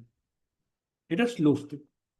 সেকেন্ড স্টেপে এই পজিটিভ আছে, ও সহজেই এসে যোগ হয়ে যাচ্ছে। তাহলে এটা দুটো স্টেপে হয়, প্রথমে এই বন্ডটা ভাঙে, তারপর এসে জলযুক্ত হয়ে যায়, বোঝা গেল? এবার তোমাদের কোশ্চেন হতে পারে কেন এইটা তৈরি হবে, এটা তো ছিল ভালো, এটা কেন তৈরি হবে? তার কারণ তুমি যদি এই বন্ডটার দুধ তৈরি, বারবার ধরুন, তুমি যদি এই বন্ডটার এনার্জি দেখো আর এই বন্ডটার এনার্জি দেখো, দেখবে যে এই বন্ডটার এনার্জি অনেক বেশি। তাহলে এ যদি স্টেবল হয় এর থেকে, তাহলে অবশ্যই ও এটা ফর্ম করতে চেষ্টা করবে, সেই জন্য এই রিয়াকশনটা হয়, বুঝা গেল? এবার ওই এগেন কোশ্চেন হয়ে নিয়েছে নকার, যেটা এই মাত্র বললাম, যে যখন তোমার এই রকম টাইপের যৌগ বা এমন একটা কার্বোক্যাটায়ন তৈরি করতে পারবে যেটা স্টেবল, যেটা একটা স্টেবল, সেটা রেজোনেন্সের মাধ্যমে স্টেবল হতে পারে, তখনই তোমার SN1 হবে। আর স্টেরিক হিন্ডারেন্স থাকতে হবে সেটার জন্য তৈরি হবে। স্টেরিক হিন্ডারেন্সটা কারণ কি না, ধরে নাও স্টেরিক হিন্ডারেন্স মানে আমি কি বলতে চাইছি, ধরো এই ধরো যৌগটাতে যদি নিউক্লিওফিলিক আসতো, সে এসে লাথ মেরে ঢুকতো কোন দিক দিয়ে? এইদিকেও CH3, এইদিকেও CH3, এইদিকেও CH3, আর এইদিকে নিউক্লিয়স, চারদিকেই তো ঘিরে রয়েছে, তাই ঢুকবে এটা কোন দিক দিয়ে? এবার এইটা CH3 বলে যদি হাইড্রোজেন থাকতো তখনও এখানে লাথ মেরে ওকে ঢুকতে পারে, এ কম জায়গা নেয়। কিন্তু এ নিজেই তো বড় জায়গা নিয়েছে, এও বড় জায়গা নিয়েছে, এও বড় জায়গা নিয়েছে, তাহলে হিন্ডারেন্স বাধা পাচ্ছে, সেই জন্য এটা এটা হয়, বোঝা গেল? এইবার SN2 হলো। এবার হচ্ছে আমরা আসবো, সরি, এবার আসছে আমরা SN2, এটা সাবস্টিটিউশন নিউক্লিওফিলিক বাই মলিকুলার। এখানে দুটো অ্যাকচুয়ালি মলিকুল একসঙ্গে ইনভলভ থাকে, ওই জন্য বলা হয় বাই মলিকুলার। কারণ এখানে দেখো একটাই মলিকুল ইনভলভ ছিল, এই মলিকুলটা প্রথমে ভাঙলো, তারপরে এসে যুক্ত হলো, এবং দুটো স্টেপ হলো। বাই মলিকুলের ক্ষেত্রে কি হয়, এই ধরনের কম্পাউন্ড আছে যেটা এইমাত্র বললাম, দেখো এখানে হিন্ডারেন্স কম, এখানে হিন্ডারেন্স কম, এখানে হিন্ডারেন্স অনেক বেশি। এর ক্ষেত্রে ওইটা যে কোনো এই দিক দিয়ে বলো বা এই দিক দিয়ে বলো বা এই দিক দিয়ে, নর্মালি এই বন্ডটার উল্টো দিক দিয়ে কোনো একটা জায়গা দিয়ে ঢুকতে পারে। এখান দিয়ে হয়তো ঢুকবে না, কারণ যেহেতু এটা খুব বড় হয়ে আছে, কিন্তু এই দুটো তো ছোট, ওই জন্য এই মাঝখানে ঢুকে এই বন্ডটাকে ভেঙে দেবে। এরকম একটা যৌগ তৈরি করবো ট্রানজিশন স্টেপ দিয়ে, তোমার এই বন্ডটা ভেঙে গেল, এটা তৈরি হয়ে গেল। এইটাকে বলা হয় সাবস্টিটিউশন নিউক্লিওফিলিক। তাহলে কখন দেখা যায়? যখন স্টেরিক হিন্ডারেন্স তোমার খুব কম হবে, তখন তোমার নর্মালি SN2 তৈরি হবে, কারণ ওকে তো অ্যাটাক করতে হবে পিছনের দিক দিয়ে। যদি বেশি হয় তাহলে হচ্ছে তোমার SN1 হবে, আর SN1 এর আর একটা কনসেপ্ট কি না, কার্বোক্যাটায়নটা স্টেবিলিটি বেশি হতে হবে। এখানে তো কার্বোক্যাটায়ন তৈরি হচ্ছে না, সো স্টেবিলিটির কোনো প্রশ্ন আসছে না এখানে, বুঝা গেল? এখানে আমি ওই যে লিখেছি less steric hindrance, more stable carbocation, এই দুটো হচ্ছে মেন ব্যাপার। তাহলে এই ধরনের ধরো যদি কার্বোক্যাটায়ন থাকে এইটা এইটা এইটা, তাহলে এর মধ্যে কোনটা SN2 বেশি হবে? SN2 এইগুলোতে বেশি হবে, রাইট? এইগুলোতে, কারণ এইগুলো স্টেরিক হিন্ডারেন্স কম, কার্বোক্যাটায়নের স্টেবিলিটি কম, SN2 হবে। এখানে কার্বোক্যাটায়নের স্টেবিলিটি বেশি, স্টেরিক হিন্ডারেন্স বেশি, এইগুলোতে SN1 তৈরি হবে। ব্যাস, আর কিছু নেই। তোমাদেরকে এই জিনিসটাই মনে রাখবে, এইগুলোর ক্ষেত্রে SN1 আর এইগুলোর ক্ষেত্রে SN2। ওকে, এবার আসছি আমি ইলেকট্রোফিলিক সাবস্টিটিউশন। তোমরা এখানে যেটা দেখলে নিউক্লিওফিলিক, মানে নিউক্লিওফাইল আসছে, এসে অ্যাটাক করে বার করছে। এখানে ইলেকট্রোফাইল আসছে, মানে এমন একটা এমন একটা তোমার কম্পাউন্ড যে ইলেকট্রনকে ভালোবাসে। এখানে যদি ইলেকট্রোফাইল আসতো হতো না, কেন হতো না? ধরে নাও এই কম্পাউন্ডটা আছে তোমার, কি বলবো, এই কম্পাউন্ডটা আছে, তাহলে ও তো ডেল্টা প্লাস ডেল্টা মাইনাস হয়ে আছে। তাহলে যে ইলেকট্রোফাইল, সে নিজে কি, ইলেকট্রোফাইল মানে ইলেকট্রনকে ভালোবাসে, তার মানে সে নিজে প্লাস। তাহলে ও এসে কখনোই এখানে আসতে চাইবে না, কারণ এ প্লাস কেন আসবে, right? তাহলে ও আসবে এমন কম্পাউন্ডে যেখানে ইলেকট্রন বেশি। কোথায় থাকে? ধরে নাও কোনো এরকম একটা আনস্যাচুরেটেড কম্পাউন্ড আছে, এইরকম আনস্যাচুরেটেড কম্পাউন্ড বা অ্যারোমেটিক কম্পাউন্ড আছে। আনস্যাচুরেটেড যে কোনো কম্পাউন্ডে ইলেকট্রন থাকে বেশি, রাইট? তো তখন এই সব কেসগুলোতে ওরা কি করে, ওরা এই আনস্যাচুরেটেড প্লাস যেটা আছে সে তোমার এখানে আসে, এবং এর একটা মেকানিজম আছে, দেখিয়ে দিয়েছি এরকম, মানে এইটা একটা আউটলুক। বা যদি সহজভাবে বলে, ইলেকট্রোফাইলকে তখন এইখান থেকে একটা ইলেকট্রন গিয়ে এটাকে অ্যাট্রাক্ট করলো, করে একটা এরকম যৌগ তৈরি হলো, রাইট? ধরো এরকম একটা দিয়ে কি হয়, এই বন্ডটা ভেঙে আবার এইটার সঙ্গে তৈরি করে দেয়, দিয়ে তৈরি করে গিয়ে এইরকম একটা যৌগ তৈরি করে। এগেন এই বন্ডে একটা হাইড্রোজেন ভেঙে এইটা কেন তৈরি হবে? কারণ এই বন্ডটার থেকে এই বন্ডটার স্টেবিলিটি অনেক বেশি, সেই জন্য এখানে এর সঙ্গে যুক্ত হয়ে ওই যৌগটা তৈরি করে। বোঝা গেল? তাহলে দিয়ে এইটাকে বলা হয় তোমার ইলেকট্রোফিলিক সাবস্টিটিউশন। দেখো দুটোই সাবস্টিটিউশন আছে, কারণ এখানে হাইড্রোজেন যেটা ছিল আলটিমেটলি তুমি দেখো এখানে 6টা হাইড্রোজেন ছিল, এখানে 5টা হয়ে গেল, এবং একটা হাইড্রোজেন লাথ মেরে বের করে ইটা ঢুকে গেল। That's why it's called substitution, not addition. Addition যদি হতো তাহলে এইখানে একটা হাইড্রোজেন হতো এবং এখানে একটা হাইড্রোজেন যুক্ত হয়ে যেত, দিয়ে এখানে একটা বন্ড এখানে একটা বন্ড হতো, এবং এইটা একটা সিঙ্গেল বন্ড তৈরি হয়ে যেত। কিন্তু সেটা তো হয়নি, এটা সাবস্টিটিউশন হয়েছে। এবার এই ধরনের জিনিসগুলো কেন, কথা হচ্ছে কেন এরা ইলেকট্রোফিলিক সাবস্টিটিউশন বেশি দেয়।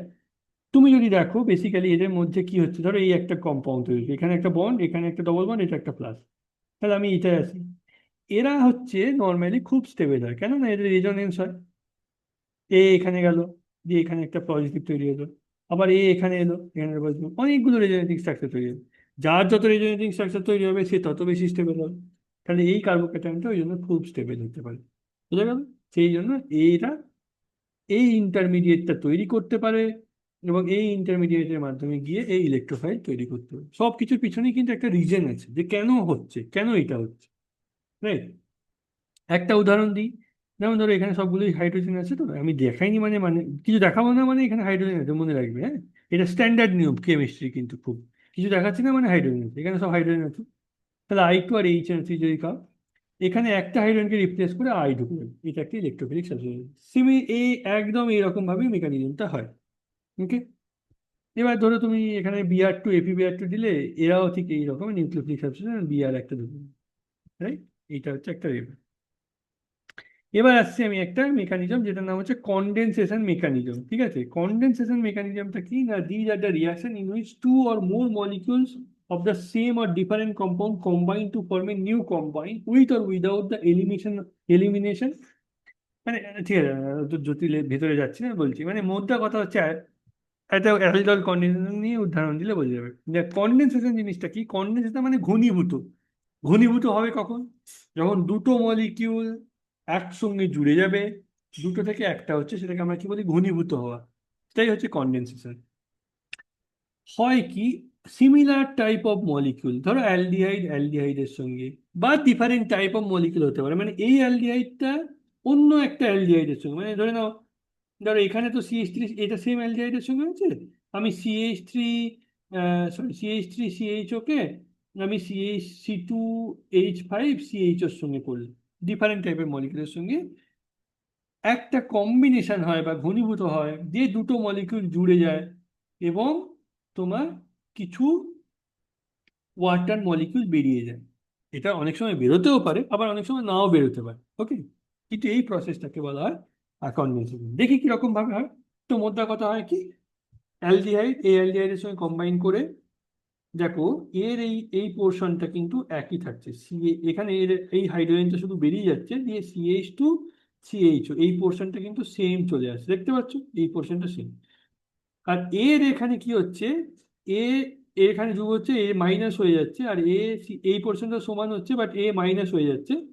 এই মাইনাসটা এই যে হাইড্রোজেনটা ব্রেক করছে এইটা গিয়ে এখানে জুড়ে যাচ্ছে। বোঝা গেল? এইবার এটাকে কেন অ্যালডল বলে? ধরো এখানে অ্যালডিহাইড দুটো যুক্ত হচ্ছে, কিন্তু এখানে একটা অ্যালকোহলও তৈরি হচ্ছে এবং একটা অ্যালডিহাইডের কম্পাউন্ড তৈরি হচ্ছে, মানে অ্যাল অ্যান্ড ডল, রাইট? মানে ডল অ্যান্ড অ্যাল, এই জন্য অ্যালডল বলা হয়, অ্যালডল রিয়াকশন। এটা খুব কমন দেখতে পাবে, এটা তৈরি। তো মেকানিজমটা কি আমি যদি ভাবি, এখানে একটা কনসেপ্ট আছে, আলফা হাইড্রোজেন কাকে বলে। এখানে যেমন আনস্যাচুরেশন আমি ব্যাখ্যা করেছিলাম, সেরকম আলফা হাইড্রোজেন কাকে বলে, মানে ধরে নাও তোমাদের এরকম যদি কোনো একটা কম্পাউন্ড থাকে যেটা ফাংশনাল গ্রুপ, মানে যে গ্রুপটা, যেমন ধরো অ্যালডিহাইড একটা ফাংশনাল গ্রুপ, ওইচ একটা ফাংশনাল গ্রুপ, তারপর ধরে নাও বিআর, এগুলো হচ্ছে ফাংশনাল গ্রুপ, মানে যেগুলো তোমার রিয়াকশনে টেক পার্ট করে, যেগুলো ফাংশনাল গ্রুপ। তার পাশের যে কার্বনটাকে সেটাকে বলা হয় আলফা কার্বন, তারপরের থেকে কি বলে বিটা, তারপরের থেকে বলে গামা। এই আলফা কার্বনে যারা অ্যাকচুয়ালি হাইপার কনজুগেশনে অংশগ্রহণ করে, মনে রাখবে সেরকম ফাংশনাল গ্রুপে পাশের যে কার্বন সেটাকে আলফা কার্বন বলে, এবং তার হাইড্রোজেনগুলোকে বলা হয় আলফা হাইড্রোজেন। পরিষ্কার? তাহলে এখানে কটা আলফা হাইড্রোজেন আছে? একটা, দুটো, তিনটে। হুম। এই আলফা হাইড্রোজেন থাকলে এবং ওই সবসময় মনে রাখবে এখানে একটা বেস দিতে হয়, এইটা মনে রাখবে, এখানে কিন্তু এই রিয়াকশনগুলো দেখতে একটা বেস দিতে হয়, তাহলে রিয়াকশনটাকে তুমি শুরু করতে পারবে না। কেন না, এই বেসের প্রথম কাজ যেটা হচ্ছে ওই আলফা হাইড্রোজেনটাকে নিয়ে নেবে। কেন নিয়ে নেবে? যদি নিয়ে নেয়, এই এইচটা যদি ধরো নিয়ে নিল, তাহলে এই যদি নিয়ে নেয় তাহলে একটা নেগেটিভ, মানে এটা মাইনাস চার্জ তৈরি হলো, রাইট? একটা অ্যানায়ন তৈরি হলো। এই অ্যানায়নটা অ্যাকচুয়ালি স্টেবল হয়, কেন না এই রেজোনেন্সের জন্য স্টেবল হয়, এই এখানে গেল, এটা খুলে গেল, রাইট? এইটা একটা স্টেবল কম্পাউন্ড তৈরি হলো। এইবার ধরো এই যে একটা তৈরি হলো, এ কি অ্যাকচুয়ালি? এ হচ্ছে একটা নিউক্লিওফাইল। বোঝা গেল? তাহলে এই মাইনাস তৈরি হলো। এই কম্পাউন্ডটাই ওর আর একটা মলিকিউলকে কি করবে, ধরো ওর আর একটা মলিকিউল আছে এরকম, কারণ এই সেম মলিকিউল তো, একটা থেকে ধরো আলফা হাইড্রোজেনকে ওইচ নিয়ে নিয়ে জল হয়ে গেল, দিয়ে নেগেটিভ তৈরি করে দিল, এই একটা আয়ন তৈরি করলো। কিন্তু ও মানে রিয়াকশনের সময় তো একটা মলিকিউল থাকে না, এরকম অনেকগুলো থাকে না, তো আরেকটা মলিকিউলকেও দেখছে, এখানে ও যেমন খুব সহজেই দেখতে পাচ্ছে যে এ প্লাস চার্জ হয়ে আছে, এ মাইনাস চার্জ হয়ে আছে, ডেল্টা প্লাস ডেল্টা, ডাইপোল মোমেন্টের জন্য, রাইট? তাহলে ও কি করবে, এ হচ্ছে নিউক্লিওফাইল, তাহলে ও এগিয়ে এখানে অ্যাটাক করবে, কাট করে দিয়ে এটাকে মাইনাস করবে, এরকম একটা দূরত্ব তৈরি হবে। এই ওইচ মাইনাস স্যার বলছি অ্যাটাক করার সময় স্যার স্টেডিক হিন্ডেন্স হবে না স্যার? কোথায়? যেহেতু স্যার এত বাল্ক গ্রুপ আছে না, এখানে দুজনেই। এখানে স্টেরিক ইন্ডারেন্স হবে না। তার কারণটা যখন তুমি যদি দেখতে চাও, সেটা হচ্ছে গিয়ে ধরে নাও এইখানে একটা হাইড্রোজেন আছে এবং এগুলো খুব যে বিরাট বড় তা না, এই দিক দিয়ে একটুখানি হিন্ডারেন্স পাবে অবশ্যই, বাট এইগুলো তো পুরো ফাঁকা, এখান দিয়ে করতে পারে, এই দিক দিয়েও করতে পারে, এই দিক দিয়েও করতে পারে, তাই না? অর্থাৎ বাট হ্যাঁ, যদি চারদিক দিয়ে CH3 যদি থেকে যায়, তো মানে এখানে ধরো CH3, মানে খুব বড় গ্রুপ CH3 এখানে থাকে, তখন অবশ্যই স্টেরিক হিন্ডারেন্সের একটা পার্ট এসে যাচ্ছে। তাছাড়া আর একটা ব্যাপার আছে, আলফা হাইড্রোজেন থাকবে না তোমার, সেটা আসছে, এটা এই জন্য দিয়ে এখানে যুক্ত হয়ে এরকম একটা কম্পাউন্ড হচ্ছে। এবার দেখো এ তো প্রথমে OH মাইনাস, এখান থেকে হাইড্রোজেন নিয়ে জল তৈরি করেছিল তো, ও তখন ও জলের একটা হাইড্রোজেন টক করে নিয়ে নিল, টক করে যখনই জলের হাইড্রোজেন নিয়ে নিল, ও আবার OH মাইনাস ফিরে চলে গেল, রিয়াকশন কমপ্লিট হয়ে গেল, এটা একটা হলে তৈরি। এই হচ্ছে তোমার ব্যাপার। এইবার অ্যালডল কনডেনসেশন ধরে নাও আমি তোমার একটা এরকম কম্পাউন্ডের ক্ষেত্রে দিয়েছি A আর B, আর মনে রাখবে অ্যালডল কনডেনসেশন তারই হবে। এখানে আলফা হাইড্রোজেন একটা খুব ইন্টারেস্টিং কনসেপ্ট আছে, কারণ যেহেতু আমি এখানে প্রথম আলফা হাইড্রোজেনটা দেখিয়েছি, বলছে এখানে ধরে নাও এর কতগুলো আলফা হাইড্রোজেন আছে? তিনটে। এর কতগুলো আলফা হাইড্রোজেন আছে বলো? এখানে এইখানে এদিকে তিনটে আছে, এদিকে, কিন্তু সিমেট্রিক, রাইট? সিমেট্রিক। ধরো এইটা একটা A কম্পাউন্ড, এটা একটা B কম্পাউন্ড, আমি কি বললাম, একই মলিকিউলের মধ্যেও হতে পারে বা দুটো ডিফারেন্ট মলিকিউলের ক্ষেত্রে হতে পারে। তাহলে এই দুটোর মধ্যে যদি অ্যালডল কম্বিনেশন হয়, কতগুলো কম্বিনেশন হতে পারে দেখো, এ আর এ মানে এটাকে ছেড়ে দাও, এ এর মধ্যে যেমন আমরা উপরে দেখিয়েছিলাম এরকম ভাবে একটা কম্বিনেশন হয়ে একটা যৌগ তৈরি হলো। আবার বি এর মধ্যে নিজেদের মধ্যে একটি যৌগ তৈরি করলো। আবার এ বি করতে পারে একটা, মানে এর হাইড্রোজেনকে টেনে নিয়ে এটাকে গিয়ে অ্যাটাক করলো, করে করতে পারলো। আবার বি এ করতে পারে একটা, বি এটা কি, মানে এর হাইড্রোজেনকে বের করে দিল, এ কে অ্যাটাক করে এখানে একটা যৌগ তৈরি করলো। Total 4টে combination, A B. এইবার ওই তুমি যে কথাটা বললে, এবার এখানে ডিপেন্ড করবে কোনটা স্টেবল হবে কোনটা না হবে, সেটা ডিপেন্ড করবে। তোমাকে দেখতে হবে যে কার্বো অ্যানায়ন যেটা তৈরি হচ্ছে, এই সবগুলো, এটা তোমাদের কাজ। তোমরা পরিষ্কার নিজেরা মেকানিজমটা ড্র করবে, করে আমাকে বলবে যে এইগুলোর মধ্যে কোনটা বেশি হওয়ার কথা, কোনটার কার্বো আয়ন স্টেবিলিটি সব থেকে বেশি। কারণ এই যে কার্বো আয়ন গুলো তৈরি হচ্ছে না, যেটা স্টেবিলিটি যেমন হবে সে সেই রকম ভাবে করবে। এবার তুমি ভাবো এর ক্ষেত্রে কি হবে। ধরে নাও ফর্মিক অ্যাসিড, এর তো কোনো আলফা হাইড্রোজেনই নেই, আর এইটা ক্ষেত্রে এর একটা হাইড্রোজেন আছে, তাহলে কি হবে রিয়াকশনটা, এটা বলতে পারবে না?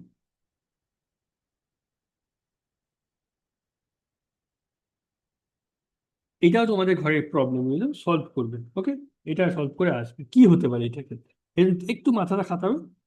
যে ধরে নাও একটা এরকম কন্ডিশন হলো, এরকম ব্যাপার, তাহলে এইটা কি হতে পারে, এটা সলভ করে আসবে, ওকে? এবার যদি ধরো, কিন্তু এখানে একটাই তোমাদেরকে হিন্ট দিয়ে রাখছি, মনে রাখবে যে এর কিন্তু আলফা হাইড্রোজেন আছে এর, তাহলে এর কিন্তু অ্যাক্সিডাল কনডেনসেশন হবে। কিভাবে হবে সেটা আমি বলছি না। কোনটা কি ফর্ম করবে সেটা তোমাদেরকে দেখতে হবে, কিন্তু এর আলফা হাইড্রোজেন আছে। কিন্তু ধরে নাও তুমি শুধু এইটাই নিয়েছো, মানে এই মলিকিউলটি যার কোনো আলফা হাইড্রোজেন নেই, তখন কি হবে? তখন কিন্তু অ্যালডল কনডেনসেশন হবে। তাহলে অ্যালডল কনডেনসেশনের মেন যে ইয়ে, যে আলফা হাইড্রোজেন থাকতেই হবে। তাহলে এইটা অ্যালডল কনডেনসেশন হবেই না। কেন না? এর আলফা হাইড্রোজেন নেই।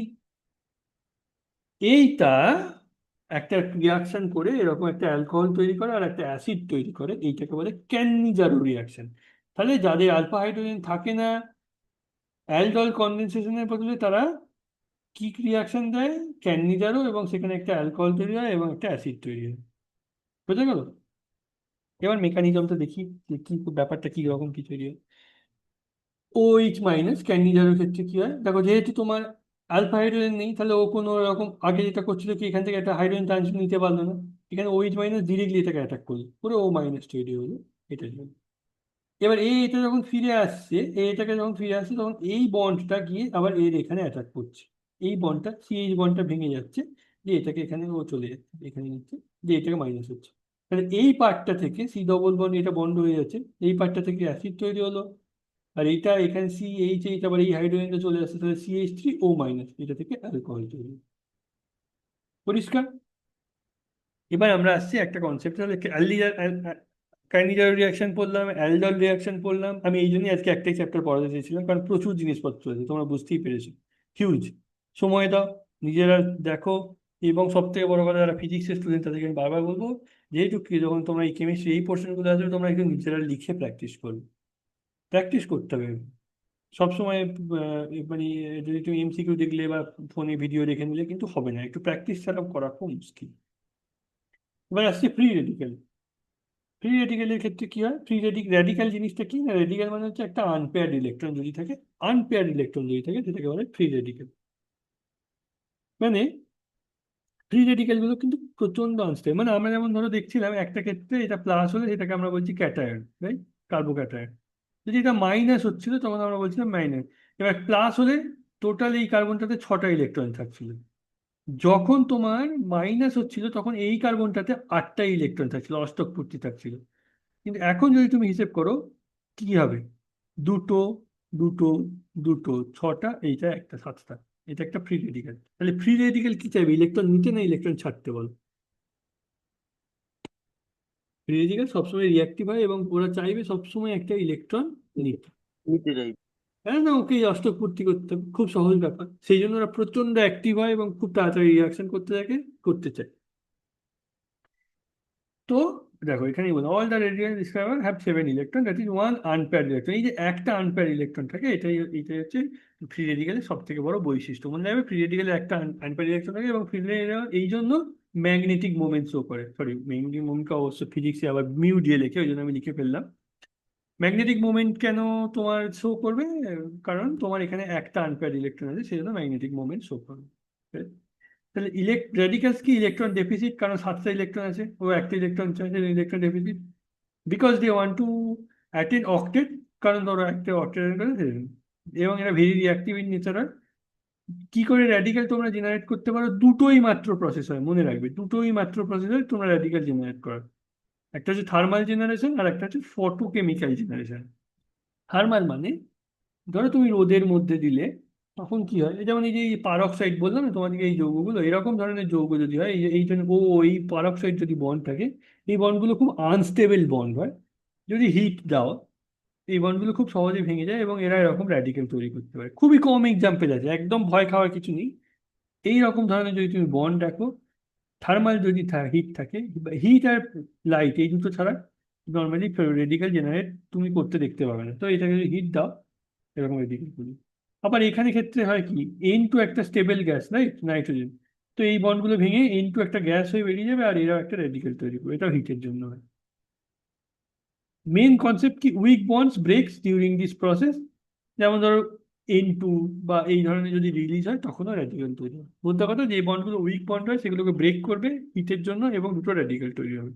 এটাই হচ্ছে ব্যাপার। ফটোকেমিলে এই রিয়াকশনটাই সেম রিয়াকশন হয়, এখানে শুধু এইচ নিউ থাকে। ওকে, এ দেখো, আর এনও যদি থাকে এইচ নিউ দিচ্ছ, এবার এই ধরনের কম্পাউন্ডগুলো যদি থাকে তাহলে আরও ডট এনও ডট তৈরি হলো, মানে এই বন্ডটা আর কি ভেঙে গেল, এইটা স্টেবল। এইটারও এই বন্ডটা স্টেবল হয় না, ওই জন্য এটা ভেঙে গিয়ে আরও dot NO dot, same reaction কিন্তু এটা। এবার আমরা রিয়াকশন অফ ফ্রি রেডিক্যালে যাবো। কিরকম হয়? প্রথম অনেকগুলো স্টেপে হয়। প্রথম যে স্টেপটা হয়, ধরো তুমি একটা CH4 দিচ্ছ আর Cl2 দিচ্ছ, রাইট? এবার এইচ নিউ নিল। নর্মালি কি হয়, সিএল এই বন্ডটা এইচ নিউ যখন বা হিট যখন দেবে, যে কোনো একটা হিট বা এইচ নিউ, আইদার থার্মাল বা ফটোকেমিক্যালে, এই বন্ডটা র্যাডিক্যাল সৃষ্টি করে, দুটো Cl মাইনাস তৈরি করে, 2 Cl মাইনাস। এই Cl মাইনাসটা CH4 এর এই বন্ডগুলোকে, এ তখন প্রচন্ড অ্যাক্টিভ হয়ে গেল, এরা খুব সহজে কিন্তু এই বন্ডগুলোকে ব্রেক করতে পারে।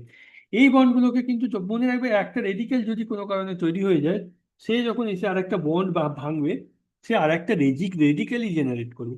কারণ এটা একটাই ইলেকট্রন চায়, ও তো পুরো বন্ডের ইলেকট্রনটা চায় না, তাহলে ও সবসময় এটাকে রাডিক্যাল হিসেবেই ভাঙবে।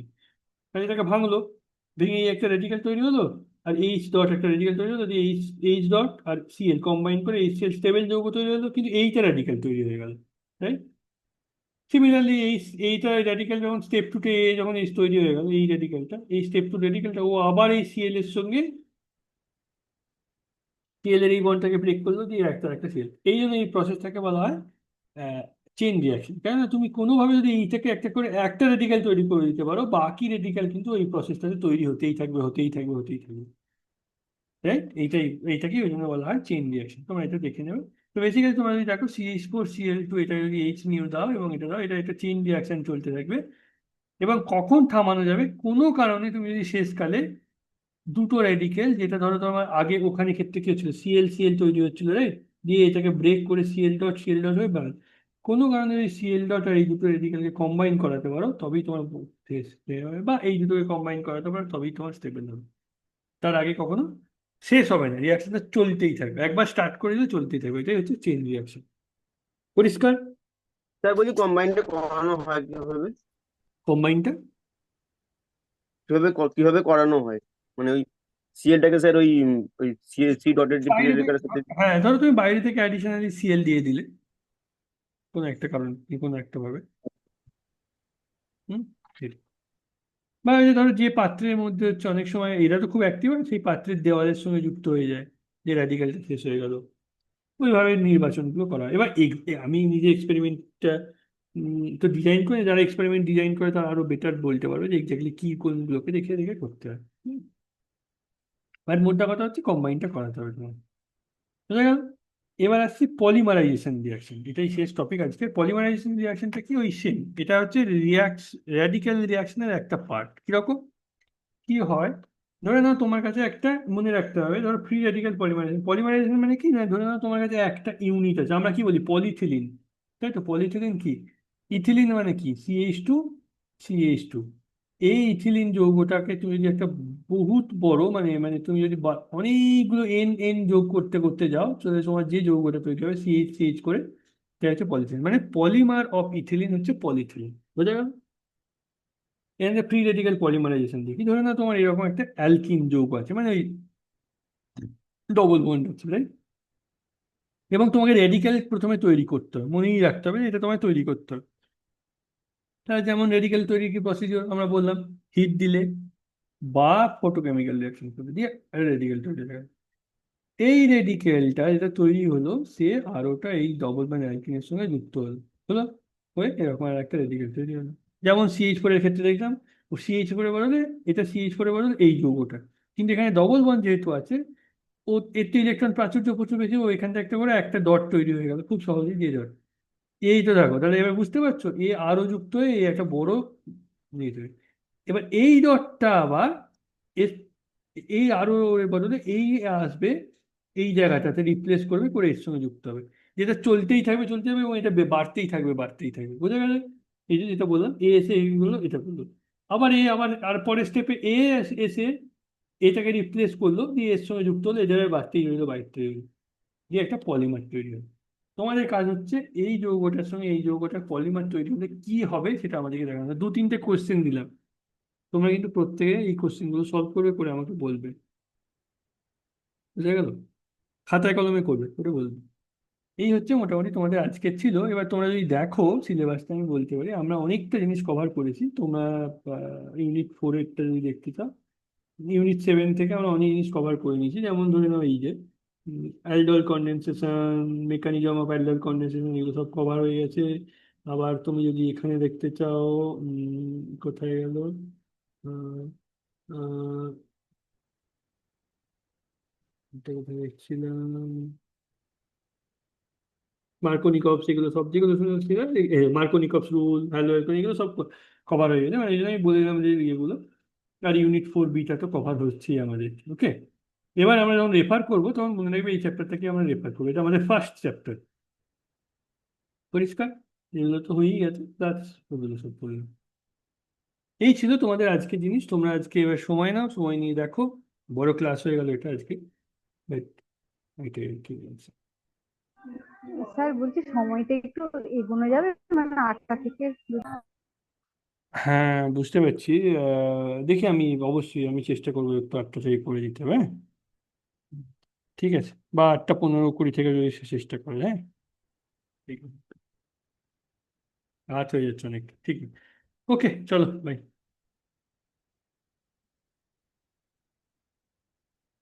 আমি কালকে বাকিগুলো শেয়ার করে দেবো, ওকে?